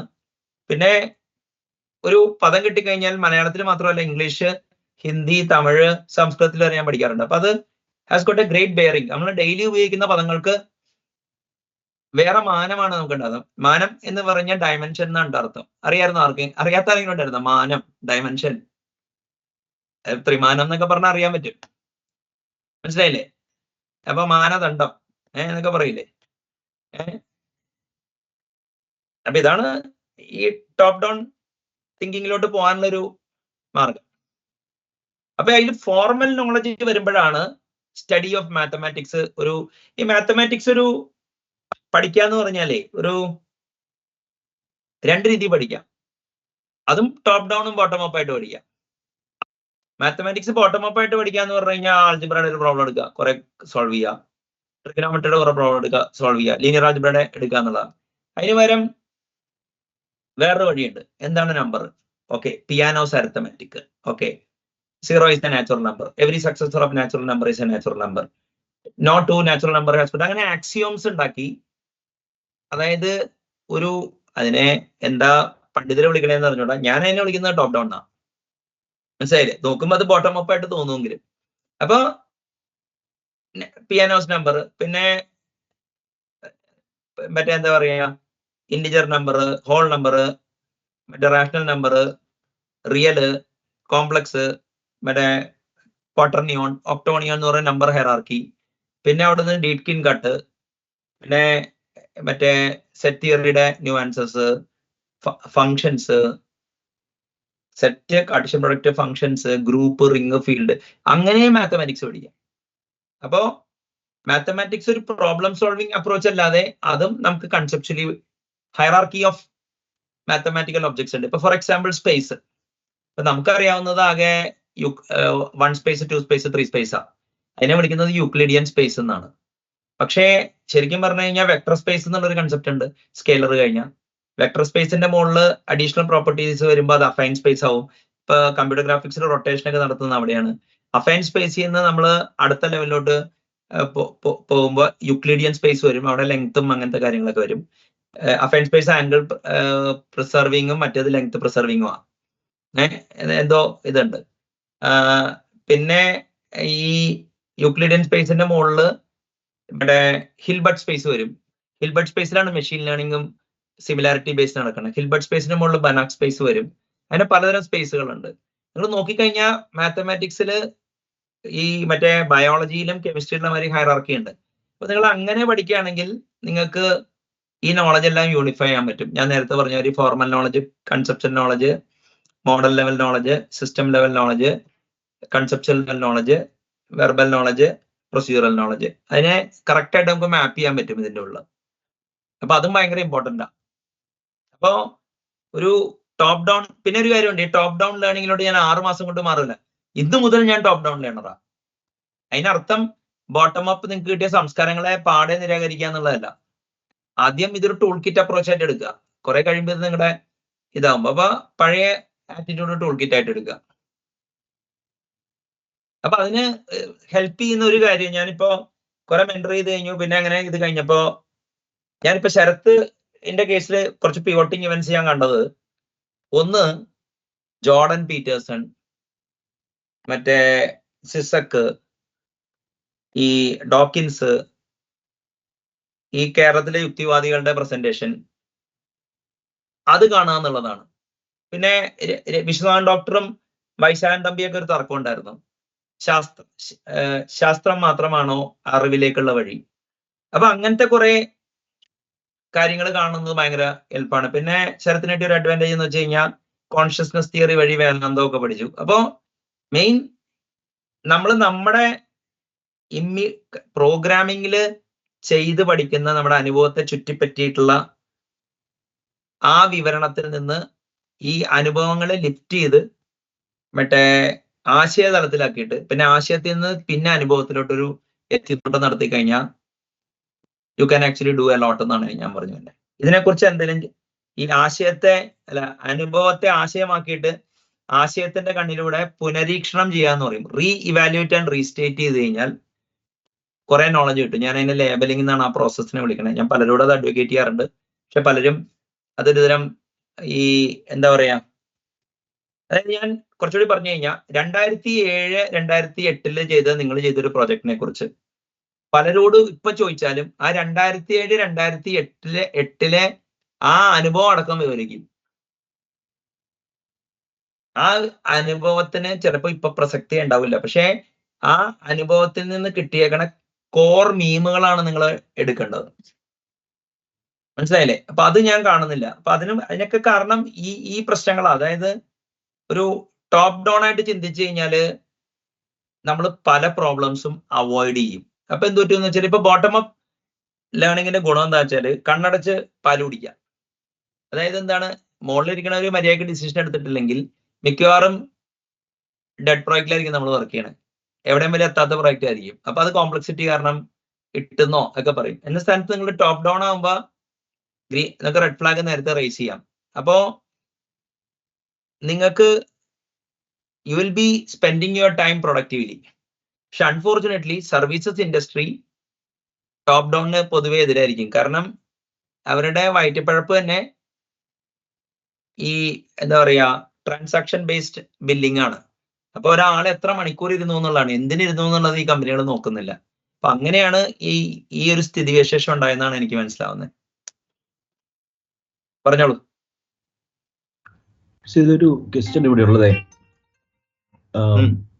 ഫ്രഷ് ആയിട്ടൊരു സോഫ്റ്റ്വെയർ എഞ്ചിനീയർ ഇൻഡസ്ട്രിയിൽ വരുമ്പോൾ ഏത് പോയിന്റ് ഓഫ് ടൈമിലാണ് ഒരു ടോപ്പ് ഡൗൺ അപ്രോച്ചിനെ പറ്റി ഒരു പ്രാക്ടീസിങ് സ്റ്റാർട്ട് ചെയ്യേണ്ടത്? ശരിക്കും പറഞ്ഞു കഴിഞ്ഞാൽ എന്റെ ഒരു കണക്ക് നമ്മുടെ നാട്ടിലൊരു 3 കൊല്ലം കഴിഞ്ഞാൽ തുടങ്ങിക്കൊള്ളാം. ഓക്കെ.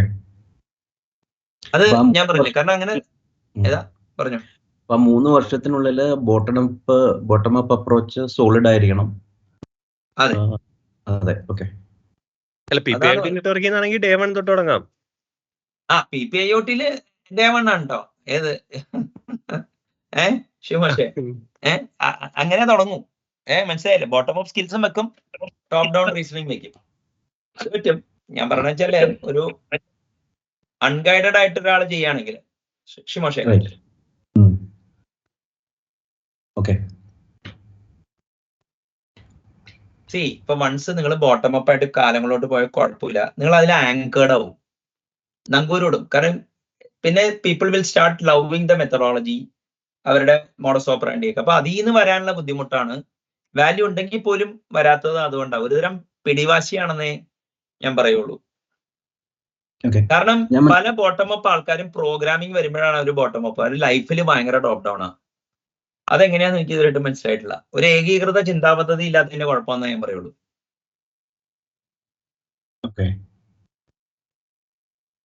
അതായത് ഇപ്പൊ ഞാൻ പറയട്ടെ, ഓൺട്രപ്രണർഷിപ്പ് അറ്റ്ലീസ്റ്റ് ഒരു കമ്പനി നടത്തുക എന്നുള്ള ഒരു ടോപ്പ് ഡൗൺ ആക്ടിവിറ്റി ആണെന്ന് സമ്മതിക്കാവോ? ലാസ്റ്റ് 20 കൊല്ലമായിട്ട്. പണ്ടൊക്കെ ഈ ഫ്രീലാൻസർ വലിയ കമ്പനി ഇട്ടതായിട്ട് കേട്ടിട്ടുണ്ട്, വർക്ക് വന്നിട്ട്. ഇപ്പോഴത്തെ കാലത്ത് എനിക്ക് തോന്നണില്ല അങ്ങനെ പറ്റുമെന്ന്. ടോപ്പ് ഡൗൺ അല്ലെങ്കിൽ പ്ലാൻ ചെയ്യാൻ പറ്റത്തില്ലല്ലോ. അപ്പൊ എന്തുകൊണ്ട് സോഫ്റ്റ്വെയർ പ്ലാൻ ചെയ്യാൻ പറ്റില്ല എന്ന് പറയുന്നത്? അത് മടിയല്ലേ? അത് ഇനിയിപ്പൊ ഞാൻ പറയട്ടെ, ബോട്ടം അപ്പ് ആണ് നിങ്ങളുടെ അടിയിലുള്ളവരെന്ന് പറഞ്ഞാൽ എളുപ്പമാണ്. കാരണം അവരെ മാനേജ് ചെയ്യാൻ എളുപ്പമാണ്. അപ്പോ വ്യവസ്ഥിതിയെ ചൂഷണം ചെയ്ത് ജീവിക്കുന്ന കമ്പനികളിലെ മാനേജേഴ്സ് അങ്ങനെ ചെയ്യൂ. അവർക്കൊരു ഇമ്പറ്റസ് ഇല്ല ഈ ഇവരുടെ പ്രോഗ്രാമിംഗ് സ്കിൽസോ കരിയർ ബെറ്റർ ആയതുകൊണ്ട്. അവരുടെ KRA അത് ബാധിക്കുന്നില്ല. ഞാൻ സിറ്റുവേഷൻ മറ്റൊന്ന് കണ്ടിട്ടുണ്ട്. എന്ന് പറഞ്ഞു കഴിഞ്ഞാല് ഈ 2 അപ്രോച്ചും എടുത്ത് പ്രോഗ്രസ് ചെയ്യുന്ന സോഫ്റ്റ്വെയർ എഞ്ചിനീയേഴ്സിനെ കണ്ടിട്ടുണ്ട്. പക്ഷെ they don't know what they are doing is top down or bottom up. അല്ല, അതിപ്പോ ഞാൻ പറയട്ടെ, ഇന്നലെ ഞാൻ മെന്റർ ചെയ്തൊരു പയ്യനെ ഒരു കമ്പനിയിൽ റിജക്ട് ചെയ്തു. റിജക്ട് ചെയ്ത പ്രോഗ്രാമേഴ്സ് എന്താ, അവര് ബോട്ടം അപ്പ് ആൾക്കാരാ, but they are looking a top down programmer in this fellow. അവര് പക്ഷേ അവരുടെ വിഷയത്തിൽ ടോപ്പ് ഡൗൺ ആണ്, ബിക്കോസ് ഓഫ് റിപ്പീറ്റഡ് എന്താ പറയുക exposure to a same discipline in a narrow area. അവര് എൻഡ് ടു എൻഡ് ആ ഏരിയയിൽ അവർക്ക് പറ്റും. അപ്പൊ അവര് ടോപ്പ് ഡൗണും ബോട്ടം അപ്പും തമ്മിൽ ഡിസ്റ്റിങ്ഷൻ അവർക്ക് അറിയില്ല. മനസ്സിലായില്ലേ? അതിപ്പോ ഈ ഒരാൾ ടോപ്പ് ഡൗൺ ആണോ ബോട്ടം അപ്പ് ആണോ എന്നുള്ളത് ഒരു പരിധി വരെ ഐദർ അവരുടെ കുടുംബ പശ്ചാത്തലം തീരുമാനിക്കും, അല്ലെങ്കിൽ അവരുടെ ചുറ്റുപാട് തീരുമാനിക്കും. മനസ്സിലായില്ലേ? അതായത് അതിപ്പോ ഞാൻ പറഞ്ഞുതരാം. നമ്മൾ ലൈഫിനെ കാലത്ത് എണീക്കുന്നു. ഈ കാലത്ത് എണീക്കുമ്പോ മെയില് ചെക്ക് ചെയ്യുക, നെക്സ്റ്റ് വരെ കമ്പനിയിൽ വന്നാൽ എങ്ങനെ എവിടെയൊക്കെ പോകണമെന്ന് തീരുമാനിച്ച് ചെയ്യുന്നവരുണ്ട്. ചിലവർ കാലത്ത് ഇറങ്ങി കഴിഞ്ഞാൽ നല്ല തണുപ്പാണല്ലോ, ഇന്നലെ കഴിച്ച ബിരിയാണിക്ക് ടേസ്റ്റ് ഇല്ല എന്ന് പറഞ്ഞു കഴിഞ്ഞാൽ കുറച്ച് ശാരീരിക ആസക്തിയുള്ള വ്യക്തികൾക്ക് ഒരിക്കലും ടോപ്പ് ഡൗൺ ആവാൻ പറ്റില്ല കേട്ടോ ഷിമോഷെ. മനസ്സിലായില്ലേ? അതായത് ഭോഗികൾ എന്ന് ഞാൻ അവരെ വിളിക്കണേ. അതായത് എനിക്കറിയില്ല, അത് എവർ സിൻസ് 1850 മനുഷ്യൻ ടോപ്പ് ഡൗൺ ആയേ തീരൂ. കാരണം അത്രയും നാളും construction of or mimicking style construction ഉണ്ടായിരുന്നുള്ളൂ. അതായത് മോഡലിൽ നിന്ന് കൺസ്ട്രക്ഷൻ ഉണ്ടായിരുന്നില്ല. നേച്ചറിനെ മിമിക് ചെയ്ത് കൺസ്ട്രക്ട് ചെയ്യും, അല്ലെങ്കിൽ ആൾറെഡി കൺസ്ട്രക്ട് ആയ സാധനത്തിനെ റെപ്ലിക്കേറ്റ് ചെയ്യും. ഒരു എസ്തറ്റിക്സ്, ഡിസൈൻ, ഈ എന്താ പറയാ പല രീതിയിലുള്ള ഇന്നോവേഷൻ ഒന്നും ഒരു ക്രിയേറ്റീവ് കൺസ്ട്രക്ഷന്റെ ആവശ്യം ഉണ്ടായിരുന്നില്ല. നിങ്ങൾക്ക് മനസ്സിലായോ? അപ്പൊ ക്രിയേറ്റീവ് കൺസ്ട്രക്ഷൻ വേണ്ട എല്ലാ സ്ഥലത്തും ടോപ്പ് ഡൗൺ തിങ്കിങ് വേണം. അതായത് essence has to be decided before anything's existence, but unfortunately that is not happening. അതൊരു തരം മടിയെന്നാണ്. കാരണം എന്ന് വെച്ചാൽ അത്ര എടുക്കണോ, അവനെടുക്കണല്ലോ, അവനൊക്കെ കൂടുതൽ ഞാൻ പണിയെടുക്കണ്ടല്ലോ, ഞാൻ കൂടുതൽ പണിയെടുത്താൽ എനിക്ക് പട്ടിപ്പണിയാവില്ലേ, ഇങ്ങനത്തെ പ്രശ്നങ്ങളാ. അപ്പൊ അതൊരു ഞാൻ പറഞ്ഞില്ലേ ലക്ഷ്യത് ഈ ഇപ്പൊ ബോട്ടം അപ്പ് ഇതായിട്ട് വന്നാലുള്ള കുഴപ്പമെന്ന് വെച്ചാൽ പോർട്ടബിലിറ്റി ഉണ്ടാവില്ല. ഇപ്പൊ ഒരു ഞാൻ അതിനെടുക്കുന്ന അനോളജി എന്ന് പറഞ്ഞാൽ സ്പോട്ട്ലൈറ്റ് വേഴ്സസ് എന്താ പറയാ സ്പോട്ട്ലൈറ്റ് ആണ്. ഇപ്പൊ നമ്മളൊരു സ്പോട്ട്ലൈറ്റ് അടിയിൽ നിന്ന് മുകളിലോട്ട് വെച്ച് കഴിഞ്ഞാല് അതിന് ചെറിയ വ്യാപ്തി ഉണ്ടാവുള്ളൂ. അതേ സ്പോട്ട്ലൈറ്റ് തന്നെ നിങ്ങൾ ഒരു 100 മീറ്റർ മുകളിൽ വെച്ച് നോക്കിയേ, കൂടുതൽ ഏരിയ ആണല്ലേ. അപ്പൊ ആസ് യു സൂം ഇൻ നിങ്ങൾക്ക് ഫോക്കസ് കൂടും, പക്ഷെ നിങ്ങളുടെ വ്യാപ്തി കുറയും അല്ലെ. അങ്ങനെ കുറഞ്ഞ് നിങ്ങൾ ഫോക്കസ് ചെയ്യുന്നു. അപ്പൊ നിങ്ങൾ മോളിൽ നിന്ന് കണ്ടു കഴിഞ്ഞാൽ നിങ്ങൾക്ക് പ്ലാനിങ്ങും സ്ട്രാറ്റജിയും വേർ ടു പ്ലേസ് യുവർ ബെറ്റും അഹെഡ് ഓഫ് ടൈമും കാണാൻ പറ്റില്ല എന്നാണ് എന്റെ ചോദ്യം. അത് എന്ത് പറ്റും എന്ന് പറഞ്ഞാൽ ഈ ബോട്ടം അപ്പ് ആൾക്കാരെ ടോപ്പ് ഡൗൺ ആയി ആണെന്നുള്ളൊരു സർട്ടിഫിക്കറ്റ് ഉണ്ട്. അതാണ് ആർക്കിടെക്ട് എന്നുള്ള ഡെസിഗ്നേഷൻ നമ്മുടെ നാട്ടില്. മനസ്സിലായില്ലേ? അത് മുടി നരച്ച് 15 കൊല്ലം പറ്റുള്ളൂ എന്ന് പറയണേ. അല്ലെങ്കിൽ people like Sharath has to get that in 5 years and wait for 10 years for their hair to gray up.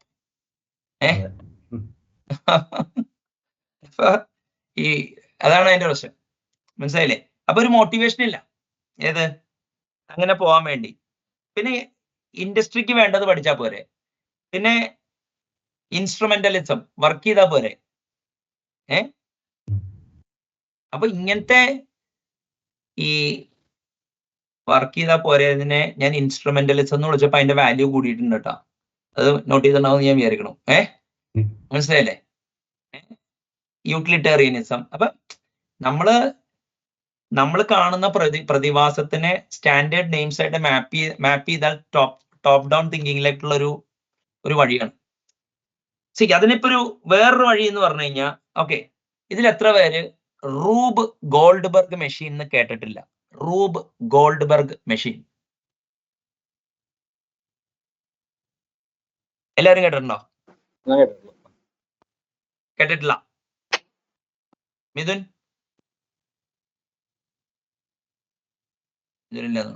Hello, Lal കേട്ടിട്ടുണ്ടോ? ഉണ്ട്. ഓക്കെ, ശരത്ത് കേട്ടിട്ടുണ്ടാവും വിചാരിക്കണം. ഉണ്ടോ? പലതവണ സാർ തന്നെ പറഞ്ഞു കേട്ടിട്ടുണ്ട്. ഇതിപ്പോ അതെടുത്ത് ഇങ്ങോട്ട് നോക്കി. മനഃപൂർവ്വം പറയാണ്ടിരുന്നതാ നമ്മ സംസാരിച്ചിട്ട്. ശരി, ഷിമോഷെ ഒന്ന് സെർച്ച് ചെയ്ത് നോക്കിയേ റൂബ്, എന്നിട്ട് അതിന്റെ ഇമേജസ് നോക്കിയേ.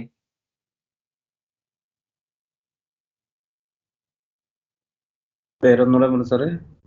റൂബ് Goldberg machine. MS-DOS loader source code is a Rube Goldberg machine എന്നാണ് ഒരാൾ പറഞ്ഞത്. അതായത് അപൂർവ സഹോദരങ്ങൾ എന്ന് പറഞ്ഞ ഏതാ?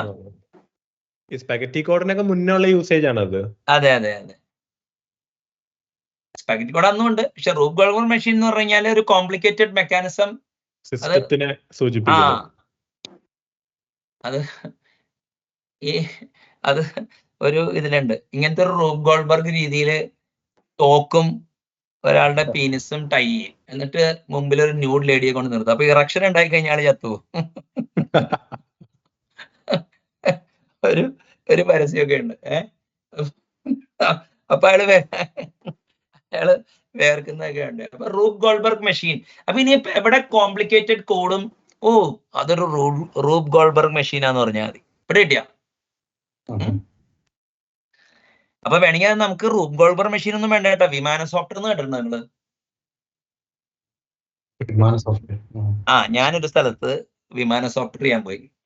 കേരളത്തിൽ ആദ്യമായിട്ട് NP ഹാർഡ് പ്രോബ്ലം സോൾവ് ചെയ്യാൻ പറ്റാത്തതിന് ജോലി പോയ ആള് ഞാൻ. അപ്പൊ ഈ വിമാന സോഫ്റ്റ്വെയറിന്റെ കഥകൾ ഞാൻ എല്ലായിടത്തും പറയും. അതായത് അങ്ങനെയാണ് ഞാൻ NP ഹാർഡ് NP കംപ്ലീറ്റ് എന്താന്ന് കേരളത്തെ പഠിപ്പിച്ചത്. മനസ്സിലായ? അതിനു മുമ്പ് ഞാൻ പോലും വിചാരിച്ചിരുന്നത് അതൊരു മറ്റേ PhD കിട്ടാനുള്ള ഒരു തന്ത്രം മാത്രമെന്നാണ്. ഏത് NP ഹാർഡ് NP കംപ്ലീറ്റ്. അപ്പൊ ഈ അപ്പൊ ഞാനൊരു കമ്പനിയിൽ നിന്ന് ഇറങ്ങി. അപ്പൊ അവിടെ ഒരു പ്രൊജക്ട് വേറൊരു ടീമിന് വെച്ചു. അപ്പൊ അതിന്റെ ഹെഡായിരുന്നു ഷൈൻ. അപ്പൊ ഞാൻ ചോദിച്ചു ഷൈനോട്, എങ്ങനെയുണ്ട് പ്രോജക്ട്? പൈ അതൊരു വിമാനത്താവളമാണ്. മനസ്സിലായ? അതായത് ഒരു എയറോഡ്രോം അല്ല അതിൻ്റെ ഉള്ളു. അല്ല ഇതല്ല വിമാന സോഫ്റ്റ്വെയർ അല്ല ഉള്ളത്. മനസ്സിലായോ നിങ്ങൾക്ക്? അപ്പൊ ഈ വിമാന സോഫ്റ്റ്വെയർ എന്ന് പറഞ്ഞു കഴിഞ്ഞാൽ ഇതാണ്. അപ്പൊ അതിപ്പോ റൂബ് ഗോൾഡ്ബർഗ് മെഷീൻ എന്താന്ന് മനസ്സിലായില്ലേ? അതേമാതിരി ഇങ്ങനെ ഈ എന്താ പറയാ ഇപ്പൊ കാർഗോ കൾട്ട് പ്രോഗ്രാമിംഗ് അത് കേട്ടിട്ടുണ്ടാവുമല്ലോ അല്ലേ? കേൾക്കാത്ത ആരെങ്കിലും ഉണ്ടോ കാർഗോ കൾട്ട്? ഇനി അതും എന്റെ പേരിൽ വെക്കരുത്, അത് ബൈനാവും നിങ്ങളുടേതാണെന്ന് ഞാൻ വിശ്വസിക്കുന്നു. അപ്പൊ ഈ കാർഗോ കൾട്ട് പ്രോഗ്രാമിംഗ് എന്ന് പറഞ്ഞ സാധനം എവിടേക്ക് ഇമിറ്റേഷൻ ഉണ്ടോ അവിടെ പ്രയോഗിക്കാവുന്നതാണ്. അത് ഗുഡ് ആണോ ബാഡ് ആണോ എന്നുള്ള കോണ്ടെക്സ്റ്റ് തീരുമാനിക്കും. മനസ്സിലായില്ലേ? അപ്പൊ എന്റെ ചെറുപ്പത്തിലെ പെലയുടെ ജേഴ്സിയും മുള്ളറിന്റെ ബൂട്ടും കളി കുട്ടപ്പന്റെ കേട്ടിട്ടുണ്ടോ? അതായത് ഈ അഡിസൺ എന്താണ് നാസിമെന്റോ അങ്ങനെയല്ലേ പെലയുടെ പേര്. ഓക്കെ, പെലെ ബ്രസീലിയൻ ഫുട്ബോളറാണ്. 1958, 62, 70 വേൾഡ് കപ്പിലൊക്കെ നല്ല കളി കളിച്ചിട്ടുള്ളതാണ്. 66 ഇംഗ്ലണ്ട് ജയിച്ചു. ഗ്രെഡ് മുള്ളർ ജർമ്മനിക്ക് വേണ്ടി 13 ഗോൾ അടിച്ചിട്ടുള്ള ആളാണ്. അപ്പൊ പെലയുടെ ജേഴ്സി ഇട്ട് വരും, മുള്ളറിന്റെ ബൂട്ടും വരും, കളിക്കുമ്പോ കുട്ടപ്പന്റെ കളിയാണ്. അതാണ് കാർഗോ കൾട്ട്. ഇവിടെ കിട്ടിയാ എന്തോ ശ്രീത്ത് എന്താ പറയാൻ വന്നു? ഇല്ലില്ല, ഞാൻ കേട്ടിട്ടില്ല എന്ന് പറയാൻ വന്ന കാർഗോ കൾട്ട്. അപ്പൊ കാർഗോ കൾട്ട് പ്രോഗ്രാമിംഗ് എന്ന് പറഞ്ഞു കഴിഞ്ഞാൽ അത് റിച്ചർഡ് പി ഫെയ്ൻമാൻ അല്ലെ? ഇപ്പൊ റിച്ചർഡ് പി ഫെയ്ൻമാനെ കുറിച്ച് കേട്ടിട്ടുണ്ടോ? ഇപ്പൊ കേട്ടിട്ടുള്ളോ? ശ്രീജിത്ത് ലാല് കേട്ടിട്ടുണ്ടാവും. മിഥുൻ കേട്ടിട്ടുണ്ടോ?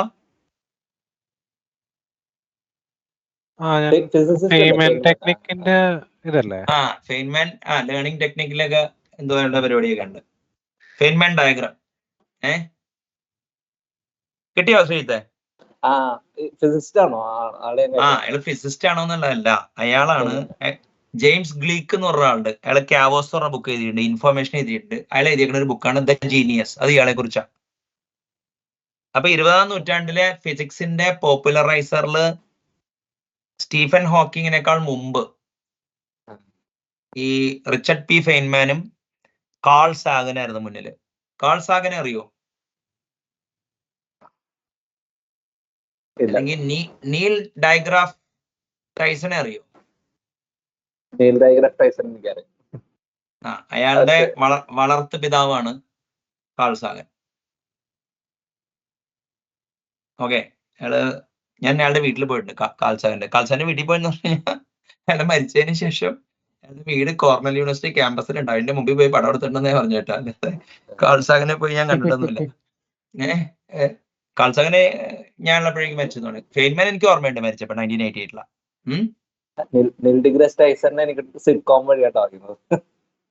ആരെ? അയാളെ കുറിച്ച് ആരെങ്കിലും സിറ്റ്കോം പറഞ്ഞോ? ഇല്ല, അയാള് മറ്റേ big bang theory guest role വരാറ്. ഓക്കെ. അപ്പൊ ഈ എനിക്ക് പണ്ടൊന്നും ഈ ശരത്തൊക്കെ ആയിട്ട് കൂട്ടുകൂടിയതിനു ശേഷം സിറ്റ്കോം എന്നൊക്കെ പറഞ്ഞ എനിക്ക് അറിയണം. അതിന് മുമ്പ് എനിക്ക് ഇതെന്ന് അറിഞ്ഞൂടാ. എന്തുട്ടെന്ന് ചോദിക്കാം ഞാൻ. ഓക്കെ, അപ്പൊ കാർഗോ കൾട്ട് പ്രോഗ്രാമിംഗ് എന്നുള്ള മറ്റേ ഐഡിയ, കാർഗോ കൾട്ട് സയൻസ് മുന്നോട്ട് വെച്ചത് റിച്ചർഡ് പി ഫെയ്ൻമാൻ ആണ്. ഈ റിച്ചർഡ് പി ഫെയ്ൻമാൻ മാൻഹാട്ടൻ പ്രോജക്റ്റിൽ വർക്ക് ചെയ്തിട്ടുണ്ടെന്ന് അറിയാമോ? മാൻഹാട്ടൻ പ്രോജക്റ്റിൽ വർക്ക് ചെയ്ത വേറെ ആളാണ് John von Neumann. John von ന്യൂമാന്റെ അടുത്ത് മാത്തമാറ്റിക്സ് പഠിക്കാൻ പോയ ആളാണ് അലൻ ട്യൂറിങ്. അപ്പോ ഈ അന്ന് ജോൺ വോൺ ന്യൂമാൻ കമ്പ്യൂട്ടർ ചെയ്യുന്നില്ല. പിൽക്കാലത്ത് ജോൺ വോൺ ന്യൂമാൻ കമ്പ്യൂട്ടറിൽ വന്നിട്ട് സ്റ്റോർഡ് പ്രോഗ്രാം കമ്പ്യൂട്ടർ ഒക്കെ കണ്ടുപിടിച്ചു ആ ഐഡിയക്ക്. മനസ്സിലായില്ലേ? ഈ ജോൺ വോൺ ന്യൂമാന്റെ മുന്നില് ജോൺ ബാക്കസ് പോയി മറ്റേ ഫോർട്രാൻ കമ്പൈലർ പ്രപ്പോസർ വെച്ച്. അപ്പൊ ജോൺ വോൺ ന്യൂമാൻ ചോദിക്കുകയാണേ, why are you making computers do something which can be done by a human എന്ന്. കാരണം അന്ന് ഹ്യൂമൻസ് ആണ് ഇൻഎക്സ്പെൻസീവ്, കമ്പ്യൂട്ടർ വളരെ കോസ്റ്റ്ലിയാ. അപ്പൊ ഈ പ്രോഗ്രാമിംഗ് ലാംഗ്വേജിന്റെ എവല്യൂഷൻ, മാൻഹാട്ടൻ പ്രൊജക്ട് ഒരു 20ാം നൂറ്റാണ്ടിലെ ഒരു 19 സയന്റിസ്റ്റുകളുടെ വർക്കിനെ കുറിച്ച് ഒരു അറിവുള്ളത് ബെറ്റർ പ്രോഗ്രാമർ ആവാൻ ഹെൽപ്പ് ചെയ്യുന്നതാണ് എൻ്റെ അഭിപ്രായം. അപ്പോ അല്ല, അതും ടോപ്പ് ഡൗൺ ലേണിംഗിന്റെ ഭാഗമായിട്ട് വരും. അപ്പൊ ഈ അങ്ങനെയല്ല, ഇപ്പൊ ഞാൻ പറയട്ടെ, MIMD കേട്ടിട്ടുണ്ടോ? മൾട്ടിപ്പിൾ ഇൻസ്ട്രക്ഷൻ മൾട്ടിപ്പിൾ ഡാറ്റ എന്ന് കേട്ടിട്ടുണ്ടോ? MIMD എനിക്ക് എന്താന്ന് അറിയില്ല, പക്ഷെ കേട്ടിട്ടുണ്ട്. ഇപ്പൊ സ്പാർക്ക് ഏകദേശം അതേമാതിരി വർക്ക് ചെയ്യണം. അതിന്റെ മെഗാ ലെവലില്. ഇപ്പൊ MIMD എന്ന് പറയുന്ന ഹാർവാർഡ് ആർക്കിടെക്ചർ എന്ന് പറയും. ഇപ്പൊ GPUന്റെ ആർക്കിടെക്ചർ MIMD ആണ്. CPU-ന്റെ SIMD ആണ്, സിംഗിൾ ഇൻസ്ട്രക്ഷൻ മൾട്ടിപ്പിൾ ഡാറ്റ സ്ട്രീമാ. SISD-യുടെ ജനറലൈസേഷൻ ആണ് അത്. മനസ്സിലായ? അപ്പൊ അതിനെ പ്രിൻസിട്ടൺ ആർക്കിടെക്ചർ എന്ന് വിളിക്കണേ. അപ്പൊ ഈ പ്രിൻസിട്ടണിലാണ് ജോൺ നാഷ് പഠിപ്പിച്ചത്. ജോൺ നാഷിന്റെ സിനിമയാണ് മറ്റേ നമ്മുടെ ബ്യൂട്ടിഫുൾ മൈൻഡ്. അത് അഭിനയിച്ചത് റസൽ ക്രോവ് ആണ്. റസൽ ക്രോവിന്റെ അങ്കിളാണ് മാർട്ടിൻ ക്രോവ്, ന്യൂസിലാൻഡിന് വേണ്ടി ക്രിക്കറ്റ് കളിച്ചിരുന്നത്. അപ്പൊ എന്റെ ജ്ഞാനം കാണിക്കല്ല കേട്ടോ. അതായത് ഈ ലോകത്തെക്കുറിച്ച് നമ്മൾ നിരൂപണം ചെയ്യുമ്പോ കണക്ഷൻസ് ഇമ്പോർട്ടന്റാ. പിടികിട്ടിയ? സ്റ്റോറി ടെല്ലിംഗിന്റെ ഭാഗമായിട്ട്. ഇപ്പൊ ഞാൻ പറഞ്ഞുതരാം. സുബ്രഹ്മണ്യ സ്വാമി ഒരു ഇന്ത്യൻ പൊളിറ്റീഷ്യനാ. അയാളുടെ സാറാണ് പോൾ സാമുവൽസൺ. മനസ്സിലായില്ലേ? പോൾ സാമുവൽസനെ മറ്റേ ജോൺ വൺ ന്യൂമന് പുച്ഛമായിരുന്നു. പക്ഷെ പോൾ സാമുവൽസൺ ആണ് സ്റ്റോക്കാസ്റ്റിക് കാൽക്കുലസിന്റെ വർക്ക്, ലൂയിസ് ബാഷ്ലിയറിന്റെ വർക്ക് വേൾഡിനെ പരിചയപ്പെടുത്തിയതും ഒരു തരക്കെട്ടില്ലാത്ത എക്കണോമിക്സ് ടെക്സ്റ്റ് ബുക്ക് എഴുതിയിട്ട് മാത്തമാറ്റിക്കൽ എക്കണോമിക്സിൽ കുറെ കോൺട്രിബ്യൂഷൻ നടത്തിയിട്ടുണ്ട്. ഞാൻ അയാളുടെ വർക്കിനെ ബേസ് ചെയ്തുകൊണ്ടൊരു അയാളാ പറഞ്ഞേ, no matter how complicated a system is ultimately it can be reduced into series of operations. അങ്ങനെ ഞാൻ ഒരു ഫ്രെയിംവർക്ക് ഡിസൈൻ ചെയ്തിട്ടുണ്ട്. അത് പിൽക്കാലത്ത് അത് കമാൻഡ് പാറ്റേണിന്റെ എക്സ്റ്റൻഷൻ ആണെന്നും അത് ഡിസൈൻ ബൈ കോൺട്രാക്ട് ആണെന്ന് ഞാൻ പിന്നെ വായിച്ചപ്പോഴറിഞ്ഞു. പക്ഷെ എനിക്ക് ഒറിജിനൽ ഐഡിയ കിട്ടിയത് സുബ്രഹ്മണ്യ സ്വാമിയുടെ ഒബ്യൂട്ടറി എന്നാണ്. ഏത്? അപ്പൊ നോളജ് വരുന്ന വഴി കണ്ടോ? അപ്പൊ ടോപ്പ് ഡൗൺ തിങ്കിങ് മാത്രമല്ല, അപ്പൊ നമ്മള് ലോകത്തെ കുറിച്ച് അങ്ങനെ അവലോകനം ചെയ്യണം. മനസ്സിലായ? അപ്പൊ അതൊരു എനിക്കറിയില്ല അത് എത്രത്തോളം ആവശ്യമാണെന്ന്. ലാലിന്റെ തോട്ടം എന്താണ്? ഇങ്ങനത്തെ നോളജ് കൊണ്ട് വല്ല ഗുണമുണ്ടോ? നല്ലതാണ്. എൻ്റെ കേസിൽ ഞാൻ അങ്ങനെ ഓർത്തിരിക്കില്ല ഈ റിലേഷൻസും കണക്ഷൻസും ഒക്കെ. പക്ഷെ അത് അറിയണം നല്ലതാണല്ലോ. അല്ല, നമുക്ക് പലതും റിലേറ്റ് ചെയ്യാൻ പറ്റും. ഒരാൾ പറയുന്നത് ശരിയാണോ എന്നൊക്കെ നമുക്ക് അറിയാൻ പറ്റും. ഇവരുടെയൊക്കെ ജീവിത കാലഘട്ടമൊക്കെ കോറിലേറ്റ് ചെയ്യുകയും കൊറാബറേറ്റ് ചെയ്യുകയൊക്കെ ചെയ്യുമ്പോൾ. മനസ്സിലായില്ലേ? ഫാക്ട്സ് ഒക്കെ കൊറാബറേറ്റ് ചെയ്യണ്ടോ? ഇത് മറ്റേ ടോപ്പ് ഡൗൺ അപ്രോച്ചിനെ ഞാൻ കാണുന്നത് 3 സ്ട്രക്ചേഴ്സ് ആയിട്ട്: ontology centric, people centric, history centric. അതിന്റെ അല്ല, അത് തന്നെ സാർ പറഞ്ഞത് തന്നെ. വേറെ അതായത് ഓണ്ടോളജി സെൻട്രിക്കില് നമ്മള് കൺസെപ്റ്റ്സും അതും ഇൻഡിപെൻഡന്റ് ഓഫ് ഇവന്റ്സ് ആൻഡ് ഇതായിട്ട് നമുക്ക് വേണമെങ്കിൽ കാണാം. ഹിസ്റ്ററി സെൻട്രിക് എന്ന് പറഞ്ഞാൽ ഇവന്റ് സെൻട്രിക് വ്യൂ ആണ്. അതിൽ ഡെഫിനറ്റ്ലി പീപ്പിൾ റിലേഷൻഷിപ്പ് വരും. പീപ്പിൾ സെൻട്രിക് എന്ന് പറഞ്ഞാൽ ഒരു ഫീൽഡ് ഓണ്ടോളജി, അതായത് ആ ഫീൽഡിൽ ആ കോണ്ടെക്സ്റ്റിലെ കീ പ്ലേയേഴ്സിനെ ഫോക്കസ് ചെയ്തിട്ടുള്ള വ്യൂ ഉണ്ടാക്കലാണ്. അപ്പൊ ഇത് എനിക്കത് ഇഷ്ടപ്പെട്ടു. ഓക്കെ, അത് ഞാൻ സ്വീകരിച്ചിരിക്കുന്നത്. ആ മോഡൽ എനിക്ക് ഇഷ്ടപ്പെട്ടു. അല്ല, ഞാൻ പറഞ്ഞതിൽ എലമെന്റ്സ് ഉണ്ടാവും. അല്ല, ഇപ്പൊ അതിനെ എന്താ പറയാ, ഡീക്ലട്ടർ ചെയ്തല്ലോ നിങ്ങള്, 3 ആക്കി. അപ്പൊ ഞാൻ ലോജിക്കോ ഹിസ്റ്റോറിക്കൽ കോണ്ടെക്സ്റ്റ് എന്ന് പറഞ്ഞ സാധനം നിങ്ങൾ 3 ആക്കി. മനസ്സിലായില്ലേ? I like it. അപ്പോ ഈ ഞാൻ പറയുന്ന പോയിന്റ് എന്ന് വെച്ച് കഴിഞ്ഞാല്, ഞാൻ എന്തൊരു ഇമ്പോർട്ടന്റ് പോയിന്റ് പറയാൻ വേണ്ടി വന്ന കണ്ടിന്യൂ ചെയ്തോളൂ. ഓക്കെ. അല്ല, അതായത് കണ്ടുപിടിക്കാൻ പറ്റും എന്നാണ് മറ്റേ ഇത് ഗ്യാപ്പ്. അല്ല, അതിപ്പോ ഞാൻ പറഞ്ഞിട്ട്, ഇപ്പൊ ഇന്നലെ ഞാൻ എവല്യൂഷണറി സൈക്കോളജി ആൻഡ് പ്രോഗ്രാമിംഗ് പഠിച്ചപ്പോ അതിൽ ഞാൻ മറ്റേ എങ്ങനെയാണ് എവല്യൂഷണറി ബയോളജി ഇവിടെ എത്തിയെന്നുള്ളതിനെ കുറിച്ച് പറഞ്ഞു. അതായത് 1859 മറ്റേ HMS ബീഗിളിലുള്ള ഡാർവിന്റെ യാത്ര, theory of evolution by natural selection. 1900 മറ്റേ ഇത് നമ്മുടെ മെന്റേലിയൻ ജനറ്റിക്സ് 1905 വരെ നടന്ന വർക്ക്. പിന്നെ 1912 എർവിൻ ഷ്രോഡിംഗറിന്റെ വാട്ട് ഈസ് ലൈഫ്, ഒരു ഫിസിക്കോ കെമിക്കൽ ബയോളജിക്കൽ ഹൈപ്പോത്തസിസ് ഉണ്ടല്ലോ, യൂണിഫൈഡ് ആയിട്ടുള്ള. അതിൽ നിന്നാണ് വാട്സൺ ആൻഡ് ക്രിക്കിനൊക്കെ ഈ ജനറ്റിക്സ് യൂജനിക്സ് ഒക്കെ വിട്ട് മറ്റേ ജനറ്റിക്സിൽ അവർക്ക് താല്പര്യം വന്നതെന്ന് പറയണേ. എന്നിട്ട് അവരാണ് Watson and Crick model, double helix model crack ചെയ്തത്. പിന്നെ ജോൺ മൈനാർഡ് സ്മിത്ത് മറ്റേ ഈ evolutionary biology, modern evolutionary biology ഉണ്ടാക്കിയത് മറ്റേ മെന്റേലിയൻ ജെനറ്റിക്സും ഡാർവിനിയൻ എവല്യൂഷണറി കമ്പൈൻ ചെയ്തിട്ടാണ്. അയാളുടെ ശിഷ്യനായിരുന്നു റിച്ചർഡ് ഡോക്കിൻസ്. മറ്റേ പുള്ളി സെൽഫിഷ് ജീൻ, പിന്നെ അങ്ങനെ ആ ഒരു സാധനം പറഞ്ഞു.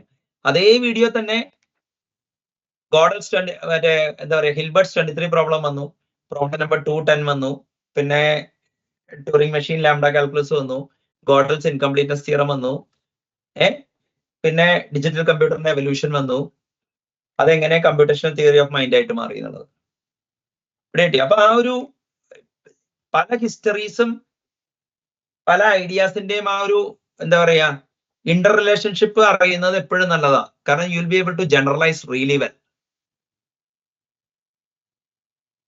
കറക്റ്റ്. അപ്പൊ ടോപ്പ് ഡൗൺ തിങ്കിങ് അങ്ങനെ അതിനൊരു ആ ഒരു ഡയമെൻഷൻ കൂടി വെക്കണം.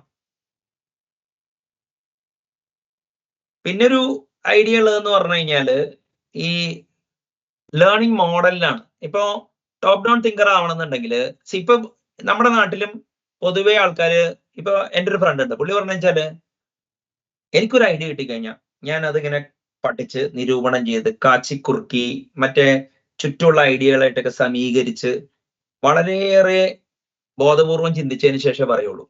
പയ്യാണെങ്കിൽ അങ്ങനെയല്ല, കിട്ടിയാൽ തന്നെ അപ്പൊ തന്നെ പറഞ്ഞോളൂ എന്ന് പറഞ്ഞു. പിന്നെ പുള്ളി എന്നെ കളിയാക്കിയതാ. പിന്നെ അന്ന് മുതൽ എന്റെ മോഡൽ അതായി. ഞാൻ നോക്കിക്കഴിഞ്ഞപ്പോ പുള്ളിയുടെ മോഡലിനെ ഞാൻ വിളിച്ചത് ആസിഡ് മോഡൽ എന്നാ. പുള്ളി ആറ്റോമിക്, അങ്ങനെ ഒരു സാധനം കുറച്ച് സാധനം ഇങ്ങനെ കൺസിസ്റ്റന്റ് ആയിട്ട് പഠിച്ച് ഡ്യൂറബിൾ നോളജ് ഉണ്ടാക്കുള്ളൂ എന്ന്. ഞാൻ അതിന് വരെ ബേസിക് അവൈലബിലിറ്റി എന്തായാലും കിട്ടി. അത് സോഫ്റ്റ് ആയിട്ട് അതിന്റെ സ്റ്റേറ്റ് വെക്കും.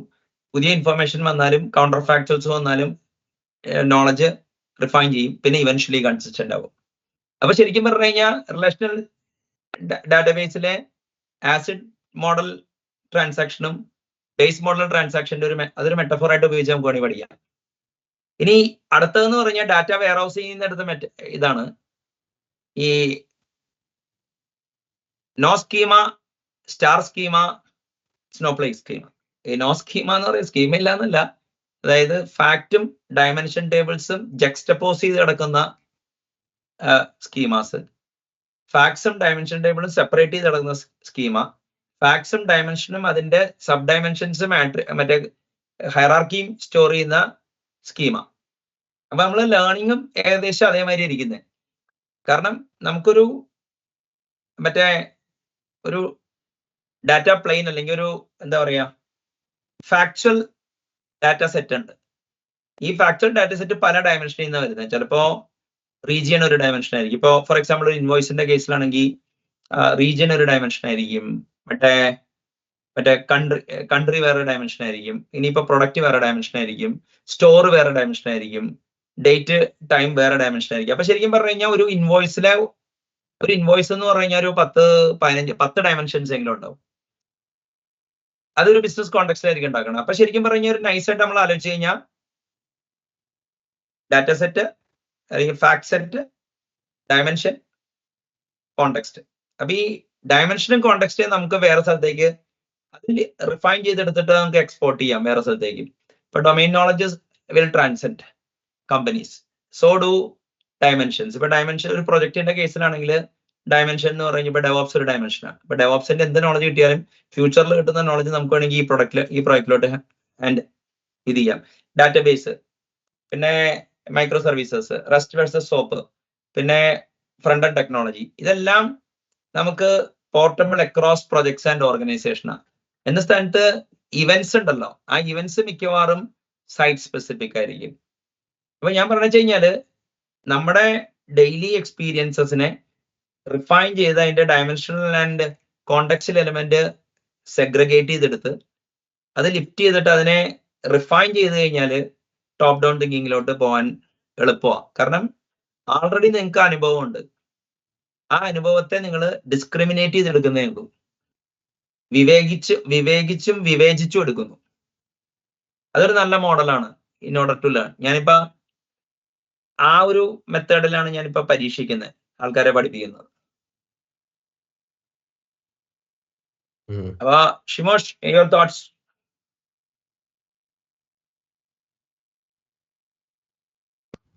ഇവിടെ ഒരു കാര്യം നമ്മളെ ഒരു പ്രാക്ടീസ് പോയിന്റ് ഓഫ് വ്യൂവിൽ ഉം. ഹൗ വി ഡിഫൈൻ ഇറ്റ്, അതൊരു പ്രോബ്ലം സ്പേസ് ആണ്. ഏത് ടോപ്പ് ഡൗൺ തിങ്കിങ് എങ്ങനെ ഡിഫൈൻ ചെയ്യുന്നുള്ളതാണോ, അത് എക്സിസ്റ്റിംഗ് നോളജ് പ്രോസസിംഗിന്റെ സ്റ്റേറ്റ് ഓഫ് അഫയേഴ്സ് ഡിഫൈൻ ചെയ്തിട്ട് റെക്ടിഫിക്കേഷൻ പറയുന്നുള്ളതാണോ ഉദ്ദേശിച്ചത്? അല്ല, ടോപ്പ് ഡൗൺ അപ്രോച്ചിനെ എങ്ങനെ ഡിഫൈൻ ചെയ്യും എന്നുള്ളത്. അല്ല, അത് ഒരു ഡിഫൈൻ എന്ന് പറഞ്ഞു കഴിഞ്ഞാലേ, ഇതിപ്പോ ഒരു ജഡ്ജ് പറഞ്ഞു തരിക, I can define pornography but I can see when I see one എന്ന്. Exactly. അതാണ് ഞാൻ പറയുന്നൊരു പോയിന്റും. കാരണം നമ്മൾ ഈ ടോപ്പ് ഡൗൺ അപ്രോച്ചിൽ പല കാര്യങ്ങളും ഇത് ചെയ്യുന്നുണ്ടാവും without doing what we are doing. അല്ല, ഇപ്പൊ ശരത്ത് ഒരു ഡെഫിനിഷൻ തന്നു. അതായത് ഒരു കാര്യത്തെ ഒരു ഓണ്ടോളജിക്കൽ സെൻസിലും ഒരു ഹിസ്റ്റോറിക്കൽ സെൻസിലും ഒരു പീപ്പിൾ സെൻസിലും നമ്മൾ ഒരു വിഷയത്തെ കൈകാര്യം ചെയ്താൽ, അല്ലെങ്കിൽ പല വിഷയങ്ങളെ കൈകാര്യം ചെയ്താൽ, അത് ടോപ്പ് ഡൗൺ തിങ്കിങ്ങിലോട്ട് കൾമിനേറ്റ് ചെയ്യും എന്നുള്ളത് ഒരു നല്ലൊരു ഡിഫൈൻ ചെയ്യണ്ട, പക്ഷേ നല്ലൊരു മെത്തേഡ് അല്ലേ? ആറ്റിറ്റ്യൂഡ് ആക്കിയാൽ മതി അത്.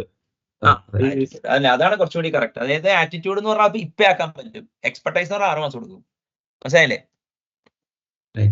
അല്ല, ഞാൻ പറഞ്ഞ പോയിന്റ്, ഇതിപ്പോ ഈ ഒരു ഡിസ്കഷനിൽ ഇവോൾവ് ചെയ്ത് വന്ന അല്ലെങ്കിൽ കോയിൻ ചെയ്യപ്പെട്ട ടെർമിനോളജീസ് എന്ന് ചിന്തിക്കുവാണെങ്കിലേ, ഒരു ഔട്ട്സൈഡ് ദിസ് ഗ്രൂപ്പ് അല്ലെങ്കിൽ ഒരു ജനറൽ ഡെഫിനിഷൻ ഇങ്ങനെ ഒരു സംഭവത്തിനുണ്ടോ എന്നുള്ളതാണ് ഒരു സംശയം അല്ലെങ്കിൽ ഒരു ചോദ്യം. അങ്ങനെ നമ്മളെ എനിക്ക് മനസ്സിലായി. പക്ഷെ അങ്ങനെ ഒരു ഇപ്പൊ ഞാൻ പറയട്ടെ, ഇപ്പൊ ഈ ഇരിക്കുന്നതില് ഇപ്പൊ ഞാൻ പറയുന്നത്, ഇപ്പൊ ഫോർ എക്സാമ്പിൾ ശ്രീജിത്തായിട്ട് ഒരു എക്സ് കൊളീഗ് എന്ന് തന്നെ പറയാം, ടെക്നോളജി ഓവർലാപ്പ് ഉണ്ട് മൊബൈൽ സ്പേസിൽ.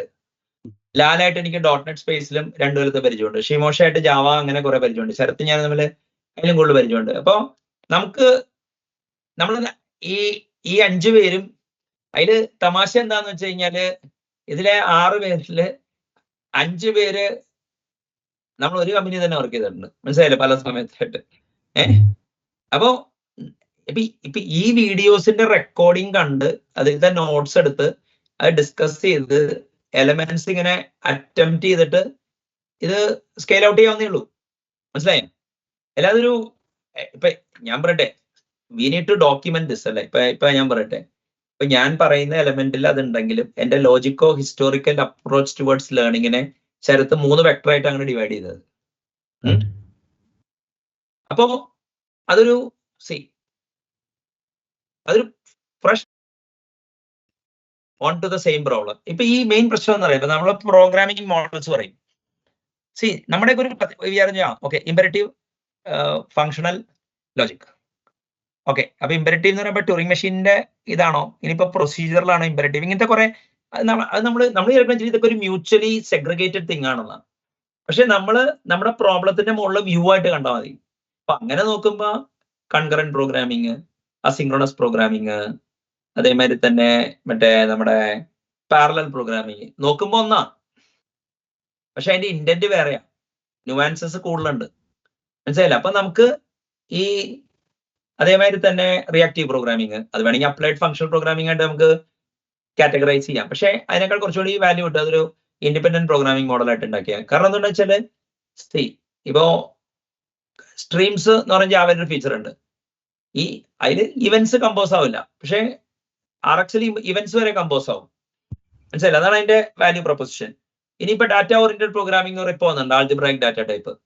അപ്പോ അതും ഒരു ഫങ്ഷണൽ പ്രോഗ്രാമിംഗ് ഇപ്പൊ എന്താ പറയാ, അഡ്വാൻസ് ഫങ്ഷണൽ പ്രോഗ്രാമിംഗ് ആണ് ട്രീറ്റ് ചെയ്യുന്നതിന് പകരം അതൊരു ഇൻഡിപെൻഡന്റ് പ്രോഗ്രാമിംഗ് മോഡലാണെന്നും അതിന് ഫങ്ഷണൽ റൂട്ട് ഉണ്ടെന്നും അത് എന്താണ് അത് നിദാനം ചെയ്യുന്നതിനെ കുറിച്ചുള്ള ഒരു ഇൻഡിപെൻഡന്റ് സ്റ്റഡി നല്ലതായിരിക്കും. അപ്പൊ ഞാൻ പറഞ്ഞാല് നമ്മുടെ പ്രോബ്ലം സ്പേസിന്റെ മുകളിൽ മൾട്ടി മോഡൽ വ്യൂ, MODAL അല്ല, MEODEL, മോഡൽ വ്യൂ, ഒരു എന്താ പറയാ, ഒരു മോഡൽ ലെൻസ് വെച്ച് നോക്കിക്കഴിഞ്ഞാൽ you will be able to gain a lot എന്നുള്ളതാണ് ഇതിന്റെ ഗെയിൻ. അല്ലാതെ എനിക്ക് നമുക്കിതൊരു ഇതിനൊരു വെറ്റിംഗ് പ്രോസസിന്റെ ആവശ്യമില്ല. You do just like spirituality. Okay, these are the methods which I use. Try it. If you are getting it, okay, well and fine. Otherwise, okay, you find out the next guru. മനസ്സിലായില്ലേ? അപ്പൊ നമ്മളിപ്പോ ഇതിനിപ്പോ ശാസ്ത്രീയമായി കണ്ടുപിടിച്ചോ എന്ന് പറഞ്ഞു കഴിഞ്ഞാൽ ശാസ്ത്രത്തിന്റെ മുകളിലല്ല നമ്മൾ വർക്ക് ചെയ്യുന്നത്, ആണോ? അല്ല, എനിക്ക് തോന്നുന്നേ software engineering as A practice എന്നുള്ളൊരു ബുക്ക് എഴുതാനുള്ള സകലവിധ കണ്ടന്റും ഇപ്പൊ ഓൾറെഡി ഈ ടീമിന്റെ കയ്യിൽ ഉണ്ടെന്നുള്ളതാണ് ഞാൻ മനസ്സിലാക്കുന്നത്. തീർച്ചയായും ബുക്ക് ഉണ്ടാവും. അല്ല, ആ ബുക്ക് ഉണ്ടോ എന്നുള്ളതല്ല ഞാൻ പറയട്ടെ. ഇപ്പൊ നമ്മളിവിടെ വന്നിരിക്കുന്നു എന്നുള്ളത് തന്നെ കാണിക്കുന്നത് അതുണ്ടെന്നാ. മനസ്സിലായില്ലേ? സി അപ്പൊ ഞാൻ പറയുന്ന പോയിന്റ് എന്ന് വെച്ച് കഴിഞ്ഞാല് ഈ ഒരു നമുക്കൊരു റെവല്യൂഷൻ പറ്റൂല, ഒരു കോ എവല്യൂഷനെ പറ്റുള്ളൂ. മനസ്സിലായില്ലേ? അപ്പൊ ഞാൻ പറഞ്ഞു വെച്ച് കഴിഞ്ഞാല് ഇതിന് എത്രത്തോളം ബെനിഫിറ്റ് ഉണ്ടോ എന്നുള്ളതല്ല, ബട്ട് ഇങ്ങനെ സ്ട്രൈവ് ചെയ്യാന്നല്ലാതെ നമ്മുടെ ലൈഫ് എങ്ങനെ ഇൻട്രസ്റ്റിംഗ് ആക്കും,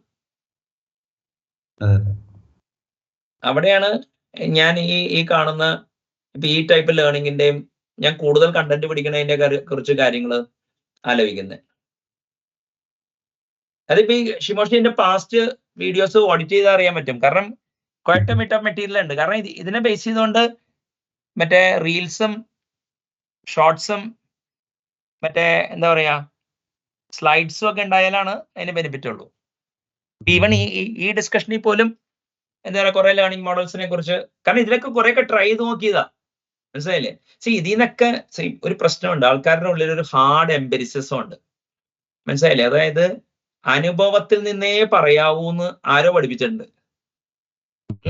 അതെന്തായാലേ നിങ്ങളുടെ അനുഭവമാണ് എക്സ്പോർട്ട് ചെയ്യണമെങ്കിൽ നിങ്ങൾ ബാധ്യതയാണ് എക്സ്പോർട്ട് ചെയ്യണം, അല്ലെങ്കിൽ കൺസ്ട്രെയിൻസ് ആണ് എക്സ്പോർട്ട് ചെയ്യണം. പക്ഷെ നിങ്ങൾ ആശയമാണ് എക്സ്പോർട്ട് ചെയ്യണമെങ്കിൽ സാധ്യതകളാണ് എക്സ്പോർട്ട് ചെയ്യുന്നത്.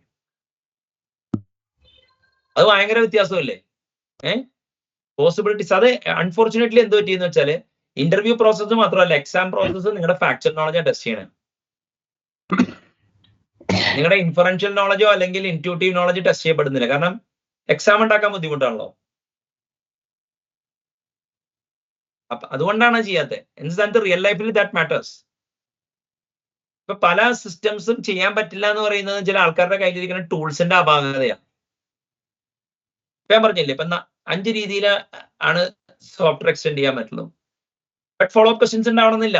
പക്ഷെ അത് എന്തുട്ടും ഒലക്കയുടെ മൂടാണോ താൻ പറഞ്ഞുകൊണ്ടിരിക്കുന്നത്, എന്താണ് 5 മെത്തേഡ് എന്ന് ചോദിക്കുക. അപ്പൊ തർക്കം വരും. ഓക്കെ, അപ്പൊ ഹോസ്റ്റ് ലാംഗ്വേജ് എന്താണ്, ഗസ്റ്റ് ലാംഗ്വേജ് എന്താണ്, ബ്രിഡ്ജും മറ്റേ അഡാപ്റ്റർ കണക്ടറും തമ്മിൽ എന്താ വ്യത്യാസം, ഈ കണക്ടറിനെ എന്തുകൊണ്ടാണ് അഡാപ്റ്റർ എന്ന് ഇന്റഗ്രേഷൻ സൈഡിൽ വിളിക്കണേ? മനസ്സിലായില്ലേ? അപ്പൊ അപ്പാഷെ ക്യാമൽ ഉപയോഗിച്ചൂടെ? അപ്പാഷെ ക്യാമൽ മാറ്റ് ആയിട്ട് ഉപയോഗിക്കണോ ബ്ലാങ്കറ്റ് ആയിട്ട് ഉപയോഗിക്കണോ എന്നുള്ള ചോദ്യം വരും. അപ്പൊ മനസ്സിലായി? അപ്പൊ യൂസിങ്, ഇപ്പൊ ഞാൻ പറയട്ടെ, ഇപ്പൊ ഞാനൊക്കെ ഫോളോ ചെയ്യുന്ന ഒരു പരിപാടി എന്ന് വെച്ച് കഴിഞ്ഞാൽ സ്റ്റാൻഡേർഡ് പ്രിമിറ്റീവ് വാല്യൂ ടൈപ്സും കളക്ഷൻ ക്ലാസ്സസും ഒഴിച്ച് ബാക്കി എല്ലാം റാപ്പ് ചെയ്ത് ഉപയോഗിക്കുള്ളൂ. ഓക്കെ, അപ്പോ എന്താ കാര്യം എന്ന് പറഞ്ഞു കഴിഞ്ഞാൽ, അപ്പൊ എനിക്ക് വേണമെങ്കിൽ ഇംപ്ലിമെന്റേഷൻ സ്വാപ്പ് ചെയ്യാം, വേണമെങ്കിൽ നമ്മുടെ കസ്റ്റം ഇംപ്ലിമെന്റേഷൻ ട്രൈ ചെയ്യാം. മനസ്സിലായില്ലേ? നമ്മളിപ്പോ ഒരു സോഫ്റ്റ്വെയറിന് വളരെ കുറച്ച് കാര്യങ്ങൾ ഉപയോഗിക്കണമെന്നുണ്ടെങ്കിൽ നമുക്കൊരു ലൈറ്റ് വെയിറ്റ് ഇന്റർഫേസ് ഉണ്ടാക്കിയാൽ പോരെ അതിന്റെ. മനസ്സിലായില്ലേ? അപ്പോ ഈ പോസിബിലിറ്റീസ് കൂടുതലാണ്.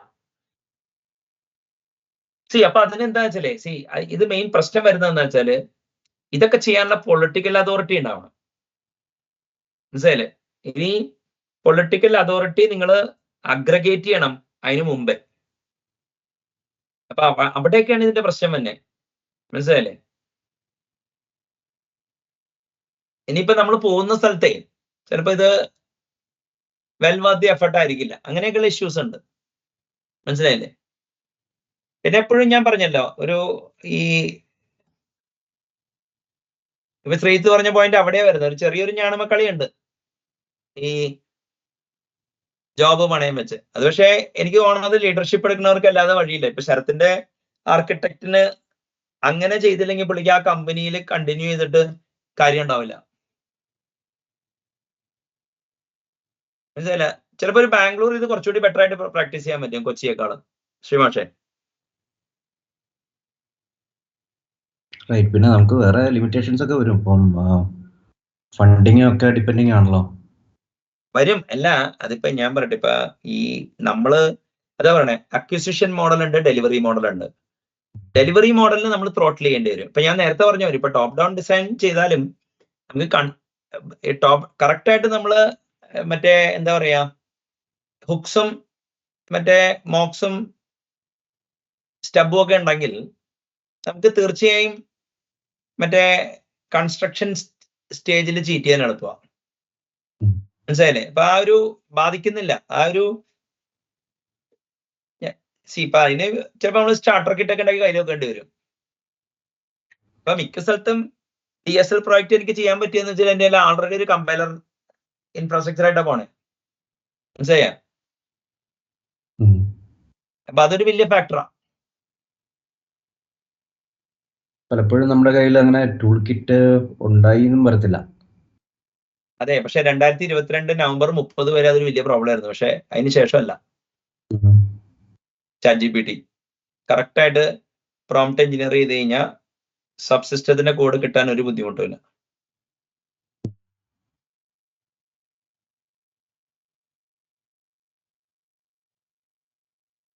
അതാണ് കാര്യം.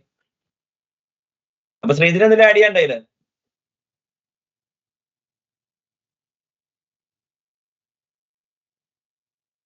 ഇത് പോയാ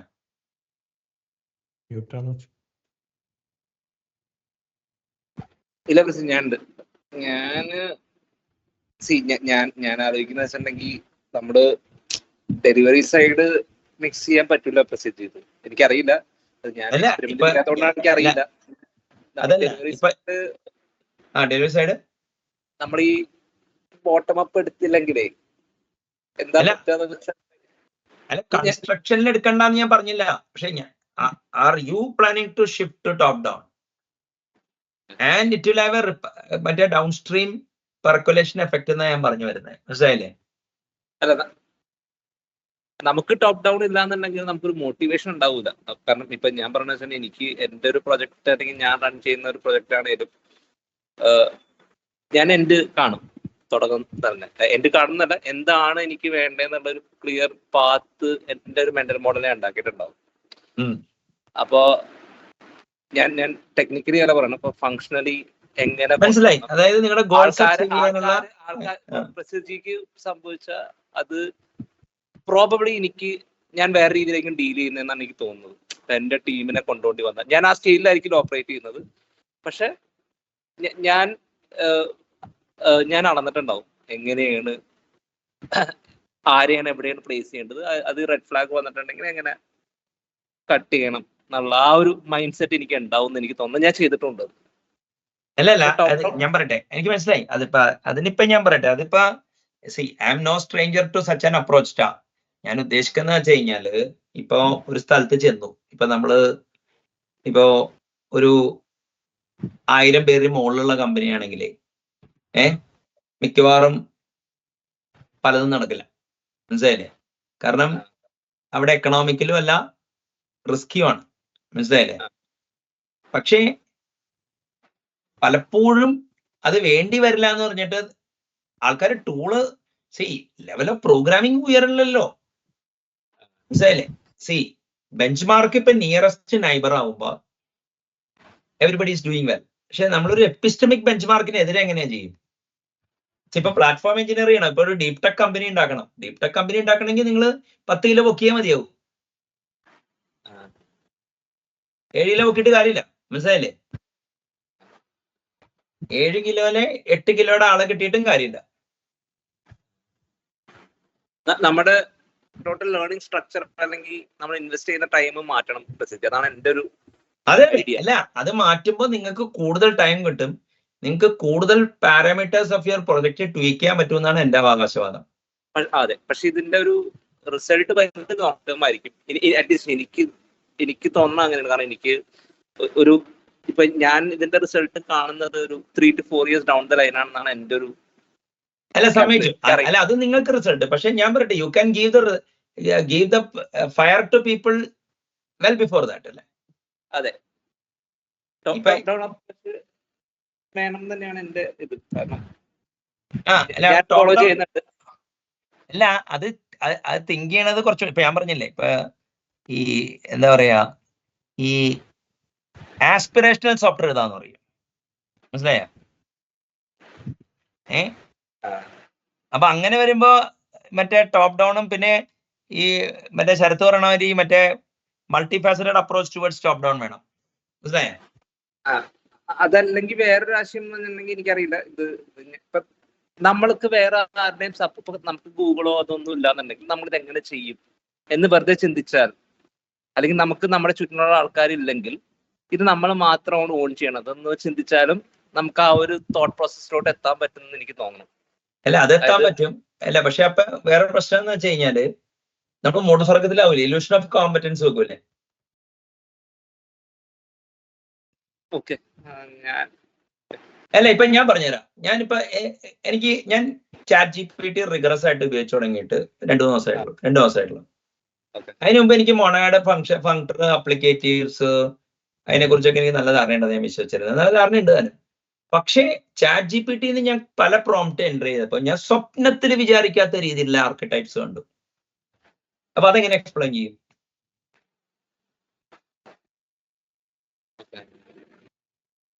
ഞങ്ങൾക്ക് I will be able to do it. അപ്പൊ ഞാൻ അവിടെയാണ് അതിന്റെ ഗെയിം ഇരിക്കുന്നത്. മനസ്സിലായോ?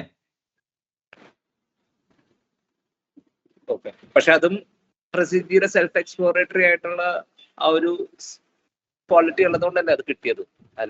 അത് കിട്ടിയോ ഇല്ല എന്നുള്ളതല്ല. അപ്പൊ that shows that okay there is more to learn. മനസ്സിലായില്ലേ? അല്ല, ഈ മോർ ടു ലേൺ എന്ന് പറഞ്ഞാൽ ഇപ്പൊ വെന്നായി പക്ഷെ ഞാനും മറ്റുള്ളവരും തമ്മിൽ എന്തെങ്കിലും വ്യത്യാസമുണ്ടോ? ഒറ്റ വ്യത്യാസമുള്ളൂ. I learn to teach as well, not only to do. മനസ്സിലായില്ലേ? അപ്പൊ ആ ടീച്ചിങ്ങും ഡിസ്കഷൻസും കോണ്ടെക്സ്റ്റ് സെറ്റ് ചെയ്തിട്ടാണ് ഐ ലേൺ ഇൻ ജനറൽ. അപ്പൊ ആ ഒരു ഇത് വരുമ്പോ എനിക്ക് അതിന്റെ ബെനിഫിറ്റ് കിട്ടും. ഇപ്പൊ ചാറ്റ് GPT വന്നപ്പോ ഞാൻ വിചാരിക്കാത്ത രീതിയിലുള്ള കോഡ് ആർക്കിടൈപ്സ് എനിക്ക് തോന്നുന്നില്ല അതിന്റെ normal sense I would have ever thought about it. മനസ്സിലായില്ലേ? പിന്നെ വേറൊരു പ്രോബ്ലം എന്ന് വെച്ചാൽ, അതായത് ഈ അടുത്ത് റെസ്യൂം ഓറിയന്റഡ് ഡെവലപ്മെന്റ്, അല്ലെങ്കിൽ നമ്മള് ആ ഒരു ഔട്ട്പുട്ട് ഓറിയന്റഡ് ഡെവലപ്മെന്റ് എന്നുള്ള രീതിയിൽ നിന്നും കൂടി ഒന്ന് മാറേണ്ടി വരും ആള്. അല്ല, അങ്ങനെ അല്ല, അത് ഭയങ്കര റെസ്യൂം ഓറിയന്റഡ് ഡെവലപ്മെന്റ് അല്ലാട്ടോ ഞാൻ അഡ്വക്കേറ്റ് ചെയ്യുന്നത്. ഓക്കെ, റെസ്യൂം ഓറിയന്റഡ് ഡെവലപ്മെന്റ് അത് മാറേണ്ടി വരുന്നുണ്ട് പറഞ്ഞത്. ഞാൻ അല്ലല്ല, കാരണം resume oriented development is a risky thing. മനസ്സിലായില്ലേ? ഞാൻ പറയുന്നത് എന്താ വെച്ചാല്, collect options whether to exercise it or not, or it should be part of your solutions എന്നുള്ള വേറെ. ഇതിപ്പോ ആവശ്യം ഉണ്ടാകുന്ന പറഞ്ഞ ഓപ്ഷൻസേ ഇല്ല. മനസ്സിലായില്ലേ? അല്ല, അത് ഞാൻ പറഞ്ഞുതരാം. ഇപ്പൊ for example slang compiler infrastructure, ഞാൻ അതിനെ പണ്ട് ഞാൻ തൂറ്റ കമ്പൈലർ എന്ന് വിളിച്ചിരുന്നു കേട്ടോ. പിന്നെ കാലം ചെല്ലുന്നവർ ഇനിയിപ്പോ കുറെ കഴിയുമ്പോ ദ ഡിഫിക്കൽട്ട് സോഫ്റ്റ്വെയർ എവർ എന്നൊക്കെ വിളിക്കേണ്ടി വരും. കാരണം സോഫ്റ്റ്വെയർ മനസ്സിലായില്ലേ? അത് പഠിക്കാൻ പറഞ്ഞു കഴിഞ്ഞാൽ വളരെ കുറച്ച് ആൾക്കാർക്ക് അത് പഠിക്കാൻ പറ്റുള്ളൂ. മിക്കവരും എന്താ പറഞ്ഞു ഓക്കെ, ഇവന്റെ എന്നൊക്കെ പഠിക്കേണ്ട ആവശ്യമുണ്ടോ? അപ്പൊ എന്ത് പറ്റുമെന്ന് വെച്ചാല് ഇവരുടെ രീതിയിൽ പഠിക്കുക. അപ്പൊ ഗൈഡർ അല്ലാതെ അപ്പൊ എന്ത് പറ്റുമെന്ന് വെച്ചാൽ ദേ സ്റ്റഡി സംതിങ് എൽസ്. അപ്പൊ നമുക്ക് ഇപ്പൊ എനിക്കും അവർക്ക് നമ്മൾ റിലേറ്റ് ചെയ്യാൻ എന്തെങ്കിലും ഉണ്ടാവോ? ഇപ്പൊ ഞാൻ ആൾക്കാരുടെ സ്ലാങ് പഠിക്കാൻ പറഞ്ഞു വെച്ച് കഴിഞ്ഞാൽ ഇപ്പൊ DSL engineering, scripting languages, polyglot programming ചെയ്യണമെന്നുണ്ടെങ്കിൽ കമ്പൈലർ എഞ്ചിനീയറിംഗിന്റെ നോളജ് വേണം. ഇപ്പൊ ഡാറ്റ ഓറിയന്റഡ് പ്രോഗ്രാമിംഗിൽ കഴിഞ്ഞ ദിവസം ശരത്തെ നിതിൻ വർഗീസ് പറയാണ്, ഞാൻ ചോദിച്ചു, എടാ അത് നിങ്ങളുടെ അവിടുത്തെ ആൾക്കാർക്കൊക്കെ അറിയാവോ? അതെങ്ങനെയാ സാർ അറിയണേ? അവർക്ക് കമ്പൈലർ അറിഞ്ഞൂടല്ലോ എന്ന്. ഒരു ഫാക്ട് അല്ലേ? കമ്പൈലർ എഞ്ചിനീയറിംഗ് അറിഞ്ഞോണെങ്കിൽ പാറ്റേൺ മാച്ച് ചെയ്യാൻ പറ്റില്ല മര്യാദയ്ക്ക്. എന്തെങ്കിലുമൊക്കെ ചെയ്യാൻ പറ്റും. ശ്രീധ മനസ്സിലായ? അപ്പൊ നിങ്ങൾക്ക് വേണമെങ്കിൽ ഡ്രാഗൺ ബുക്ക് നോക്കി പഠിക്കാം, അല്ലെങ്കിൽ അടുത്ത ബുക്ക് നോക്കി പഠിക്കാന്ന് പറയാം. പക്ഷെ അതുകൊണ്ട് എന്താ കാര്യം? ആ ഡ്രാഗൺ ബുക്ക് നോക്കി പഠിച്ച് ഒരാൾ ചെയ്തെന്താണെന്നറിയാമോ? ഷിഫ്റ്റ് റെഡ്യൂസ് പാഴ്സർ ഉണ്ടല്ലോ, അയാൾ കൈകൊണ്ട് എഴുതി 106 പ്രൊഡക്ഷൻ വിഷ്വൽ ബേസിക്കിൽ എഴുതിയേക്കണം ഒരുത്തൻ. സ്ലാങ്ങിന്റെ സ്റ്റെപ്പ് 1 ലോജിക്ക് ചെയ്യാൻ, സ്റ്റെപ്പ് 2 ലോജിക്ക് ചെയ്യാൻ. ശ്രീധൻ അവന് തലയ്ക്ക് വട്ടുണ്ടോ? എന്താ വിളിക്കുക? ആ എഫോർട്ട് എടുത്ത് കഴിഞ്ഞാൽ അവൻ സ്റ്റെപ്പ് 7 വെച്ച് കഴിഞ്ഞാൽ അവൻ ശരത്ത് ഇംപ്ലിമെന്റ് ചെയ്ത ലാംഡ എടുത്ത് നോക്കിയിട്ടാണെങ്കിൽ അവൻ ചിലപ്പോൾ ഫങ്ഷണൽ പ്രോഗ്രാമിംഗിൽ ഉസ്താദാവും.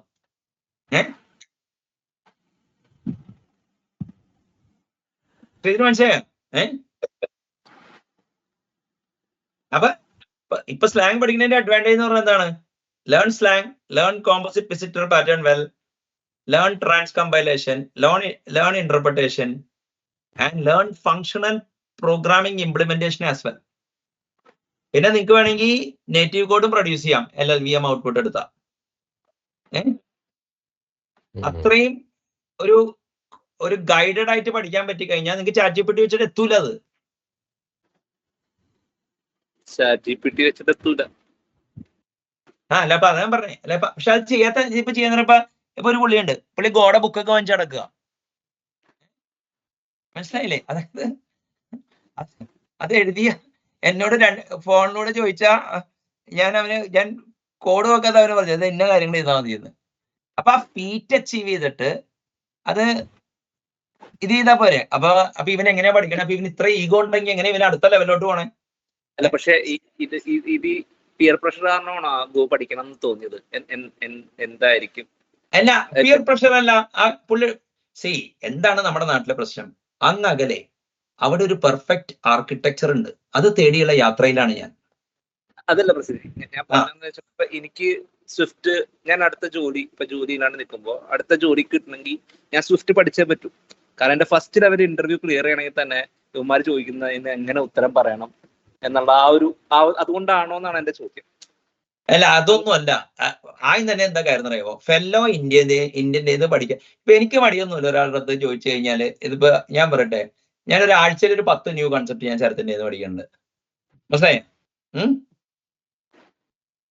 അറ്റ്ലീസ്റ്റ് ശരത്തും തിരിച്ചു ചെയ്യേണ്ടെന്നാണ് എനിക്ക് വിചാരിക്കണേ. ഇതായിട്ട് എനിക്ക് തോന്നിയിട്ടില്ല. പക്ഷെ ബാക്കിയുള്ളവർക്ക് അങ്ങനെയല്ല. ഇയാളോട് ചോദിക്കണോ? ആ ഒരു ഇത് വരും. മനസ്സിലായ ശ്രീത്തെ? അപ്പൊ എന്തിനാണ് അതിന്റെ ആവശ്യം എന്നാണ് ചോദിക്കുന്നത്. നിങ്ങൾക്ക് അപ്പൊ താനില്ലെങ്കിൽ നടക്കില്ല. ഈ ടൈപ്പ് തിങ്കിങ് ഉണ്ടല്ലോ, അത് ആന്റി ലേണിംഗ് ആ. പക്ഷേ ഇവ ഞാൻ പറയട്ടെ, ഇപ്പൊ ഫോർ എക്സാമ്പിൾ എന്താ പറയാ, ഇപ്പൊ ഒരു ജിറ്റ് കമ്പയർ എന്നുള്ള പേര് പറയാൻ എളുപ്പമാണ്. പക്ഷെ ഒരു ജിറ്റ് കമ്പയർ എഴുതാനുള്ള ബാക്ക്ഗ്രൗണ്ട് എന്താണ്? അതിന് കുറേ കൊച്ചു കാര്യങ്ങളുണ്ട്. അത് കളക്ട് ചെയ്യണ്ടേ? അത് കളക്ട് ചെയ്യണമെങ്കിൽ അത് ഈ മറ്റേ ഡൈനാമിക് കമ്പൈലറൊക്കെ മറ്റേ ശൈശവാസ്ഥയിൽ എഴുതിയ ആള് കയ്യിലുണ്ടെങ്കിൽ അയാളല്ലേ, ഞാനല്ല ഏറ്റവും ബെസ്റ്റ് പറ്റവർക്ക്. നീ ഒന്നുമില്ലെങ്കിലും കൊണ്ട് ഞാൻ LLVM കോഡ് എടുത്ത് നോക്കാം, ആ ബുക്കിൽ അതുണ്ട്. ഇനിയിപ്പോ നീ എഴുതുന്നതാണോ നല്ലത്? അത് ഇപ്പൊ ഞാൻ പറയട്ടെ, എനിക്ക് മാർട്ടിൻ ഫൗളർ ഉണ്ട്, ഒരു ലോക്കൽ എക്സ്പെർട്ട് ഉണ്ട്. ഞാൻ ലോക്കൽ എക്സ്പെർട്ടിനെ പ്രിഫർ ചെയ്യുള്ളൂ.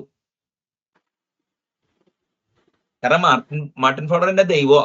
അയാൾ ദൈവമായിട്ട് തന്നെ ഇരിക്കട്ടെ. ഇനി ബാക്ക് കയറില്ല അങ്ങനെ അറിഞ്ഞു കഴിഞ്ഞാൽ കുറച്ചാവില്ലേ?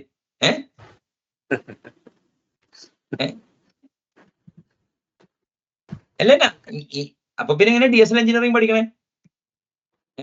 ഇനിയിപ്പോ ഇപ്പൊ DSL എന്ന് പറഞ്ഞാലേ പല ബുക്സ് ഒക്കെ ഉണ്ട്. പക്ഷേ 8 DSL എഴുതിയ ഒരാളെ കാണിച്ചു തരാമോ നിങ്ങളുടെ നെറ്റ്വർക്ക്? ഞാനാ. അപ്പൊ അതുമാതിരി കോണ്ടെക്സ്റ്റിൽ കിടപ്പുണ്ട് DSL. മനസ്സിലായ? അപ്പം അത് ഫ്രീ ആയിട്ട് നിങ്ങൾക്ക് വീട്ടിൽ കൊണ്ടുപോവാം. And then you can start on top of it. ചെയ്യില്ല. നിങ്ങൾക്ക് മനസ്സിലായ? നാളെ എങ്ങാനും ഞാൻ ക്ലെയിം ചെയ്താലോ? അങ്ങനെയല്ല. You will have your own problems to solve. മനസ്സിലായില്ലേ? If you understand the state of the art as soon as possible. മനസ്സിലായില്ലേ? അപ്പൊ ഇതൊക്കെയാണ്. അപ്പൊ ഇതിൽ വരുന്ന എവിടെന്നാ? അങ്ങകലെ ഒരു പെർഫെക്റ്റ് ആർക്കിടെക്ചർ ഉണ്ട്. അവിടെ ചെല്ലുമ്പോൾ അവിടെ ഒരു പെർഫെക്റ്റ് ആർക്കിടെക്ട് ഉണ്ടാവില്ല. അയാളെ തേടിയുള്ള യാത്രയല്ല എന്ന് പറയണേ. അത് അപ്പൊ അയാളുടെ കൂട്ടുകാരുടെ ഉണ്ടാവില്ല. ഇല്ല, അത് ഉണ്ടാവില്ല. അങ്ങനെയുണ്ടെങ്കിൽ അത് അയാളെ ഇരിക്കണല്ലോ എന്ന്.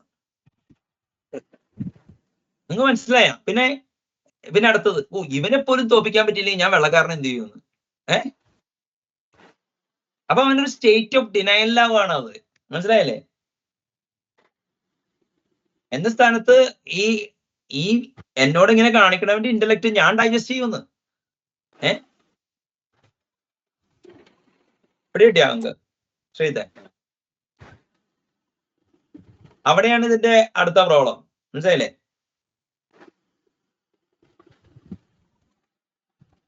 അപ്പൊ പിന്നെ എനിക്കും വേറെ പരിപാടി ഉണ്ട് കേട്ടാ. ഞാൻ അങ്ങനെയുള്ള അടുത്ത് പോയി സ്ലാങ് കോട്ടിയിടാൻ പറ്റിയ അപ്പം നിന്റെ ഈ വളർത്തിയ സാധനം ചെയ്തില്ലെങ്കിൽ എത്ര ജീവിക്കാൻ പറ്റില്ലെന്ന്. അപ്പൊ അവൻ ജീവിക്കുള്ളൂ. He won't excel. മനസ്സിലായില്ലേ? So I'm making sure that he won't excel. അതാ മണ്ടന് മനസ്സിലാവില്ല. മനസ്സിലായില്ല? അവന് വെറുപ്പാവും. മനസ്സിലായില്ലേ? ഇതൊരു തരം കമ്മ്യൂണിസ്റ്റ് ഐഡിയോളജി ആൾക്കാർ ഹാർപ്പ് ചെയ്ത് കയറ്റൂലേ? അതേമാതിരി അല്ല ആ ചാസ്മ ക്രോസ് ചെയ്താലേ ഈ ലേണിംഗ് മോഡൽ കൊണ്ട് ഗുണമുള്ളൂ. അതായത് ഈ എന്താ പറയാ, നമ്മുടെ ശകുനി ഇല്ലേ, മറ്റേ ഒറിജിനൽ മഹാഭാരതത്തിൽ അഭിനയിച്ച്, അയാൾ പറഞ്ഞ വരിക, രംഗഭൂമിമേ സബ് all action is in battlefield but real battle is in the mind എന്നാ പുള്ളി പറഞ്ഞത്. മനോഭൂമിമേ മറ്റേ എന്താ പറയാ, യുദ്ധ ഹോത്താ ഹേ എന്ന്. അപ്പൊ ആ മനഭൂമിയില് ഫൈറ്റ് ചെയ്യാൻ ടൂൾസ് ഇല്ലെങ്കിൽ എങ്ങനെ ഞങ്ങൾ രംഗഭൂമിയിൽ എത്തണേ? അല്ല, രണഭൂമിയില്. അപ്പൊ രണഭൂമിനെ രംഗഭൂമിയാക്കുക എന്നുള്ളതാണ് ഞാൻ പറയുന്നത്. മനസ്സിലായില്ലേ? ഇത് രണഭൂമിനെ രംഗഭൂമിയാക്കാന്ന് പറഞ്ഞാൽ you can dance on the battle field എന്ന്, ഇഫ് യു നോ തിങ്സ്. ഈ മനോഭൂമി മറ്റേ ഇത് അവിടുത്തെ കിട്ടിയതുണ്ട്. രണഭൂമി രംഗഭൂമി ഉണ്ടല്ലോ, ദേവദത്ത് പട്നായിക്കിന് കിട്ടിയതുണ്ട്. ഞാൻ ഉണ്ടാക്കിയതൊന്നുമല്ല. ഇനിയിപ്പോ പിന്നെ ഞാൻ ഉണ്ടാക്കി കുറച്ചുണ്ട് കേട്ടോ. ത്രാണി, ആ ത്രാണി ഇല്ലാത്ത പ്രാണിക്ക് പറ്റില്ല എന്ന് പറയും. ഇതിപ്പോ ഇന്നലെ ഉണ്ടാക്കിയത് കണ്ടോ? അതായത് നിങ്ങൾ അനുഭവമാണ് എക്സ്പോർട്ട് ചെയ്യണമെങ്കിൽ നിങ്ങൾ ബാധ്യതയാണ് എക്സ്പോർട്ട് ചെയ്യണേ. നിങ്ങൾ ആശയമാണ് എക്സ്പോർട്ട് ചെയ്യണമെങ്കിൽ നിങ്ങൾ സാധ്യതയാണെന്ന്. മനസ്സിലായോ? സാധ്യത, ബാധ്യത. ഓക്കെ, അപ്പൊ ഇങ്ങനെയാണ് ഇതിന്റെ ഒരു. അപ്പൊ ഷുഡ് ബി, ഇപ്പൊ ഈ ഒരു ഈഗോ തൊട്ടടുത്ത ആള് അവനൊക്കെ ഞാൻ അപ്പൊ ഈ ബാറ്റിലോട്ട് നിങ്ങൾ ആൾക്കാർ വലിച്ചിടും. മനസ്സിലായില്ലേ? അപ്പൊ അതിൽ നിന്ന് സൈഡ് സ്റ്റെപ്പ് ചെയ്യാന്നുള്ളതാണ് നിങ്ങളുടെ ഇന്റലിജൻസ് ഇരിക്കുക. അതിന് ഏറ്റവും ബെസ്റ്റ് പരിപാടി എന്ന് പറഞ്ഞു കഴിഞ്ഞാൽ ബർഡൻ ഓഫ് പ്രൂഫ് ഒക്കെ അങ്ങോട്ട് കൊടുക്കുക. മനസ്സിലായില്ലേ? ആൾക്കാർ പൊളിറ്റിക്കൽ സ്റ്റേറ്റ്മെന്റ് അടിക്കണതാ. അപ്പൊ അതിൽ വീണ് പോരുത്. അതിൽ വീണ് കഴിഞ്ഞാൽ നമ്മൾ തോറ്റ്. പിന്നെ എനിക്ക് പിറ്റേ ദിവസം മുതൽ ശരത്തിനെ കാണുമ്പോ ഇനിയിപ്പോ പറയുമോ, ഇപ്പൊ തന്നെ ഞാൻ ശരത്തിന്റെ കോഡ് കോപ്പി അടിച്ചു വെച്ചേക്കാന്ന് പറഞ്ഞ വല്ലതും. മനസ്സിലായില്ലേ? അപ്പൊ ഞാൻ പറയുന്നത് കുഴപ്പമെന്ന് ചോദിച്ചു, നിനക്ക് അതും കൂടി അറിഞ്ഞോളല്ലോ എന്ന് പറയും. അല്ലെ, പിന്നെ വേറെ ഉണ്ട്. അല്ലെ, ഇവരെ ശരത്തിനെ പൊക്കി പറയുമ്പോ ഞാൻ പറയും, അപ്പൊ എടാ ശരത്ത് നിന്നെക്കാ ഭയങ്കരനല്ലേ, സമ്മതിച്ചു കൊടുക്കണമല്ലേ എന്ന് പറയും. അങ്ങനെയൊന്നുമില്ല, അന്ന് ക്ലബ് ഹൗസിൽ അവൻ പറയുമ്പോ അവൻ അതൊന്നുമില്ല, മറ്റേ അപ്പൊ ഇവന്മാരുടെ നമ്പർ അവിടെ വരെ ഉള്ളൂ. ഇവിടെ കിട്ടിയ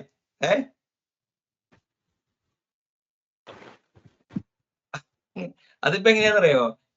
എയും ബിയും പറയും മറ്റേ എന്താ പറയാ, അവൻ ഭയങ്കരനാണ് ബിന്. അപ്പൊ ഇവരെ രണ്ടുപേരും പിറ്റ് ചെയ്താൽ മതി. അപ്പൊ അറിയാൻ പറ്റും ആരോ ഇവരുടെ ഉള്ളിലിരിപ്പ് എന്താന്ന്. അപ്പൊ ഇങ്ങനെയാണ് ഇതിന്റെ ടൈം വേസ്റ്റ് ആക്കണേ. ഇവിടെ കിട്ടിയ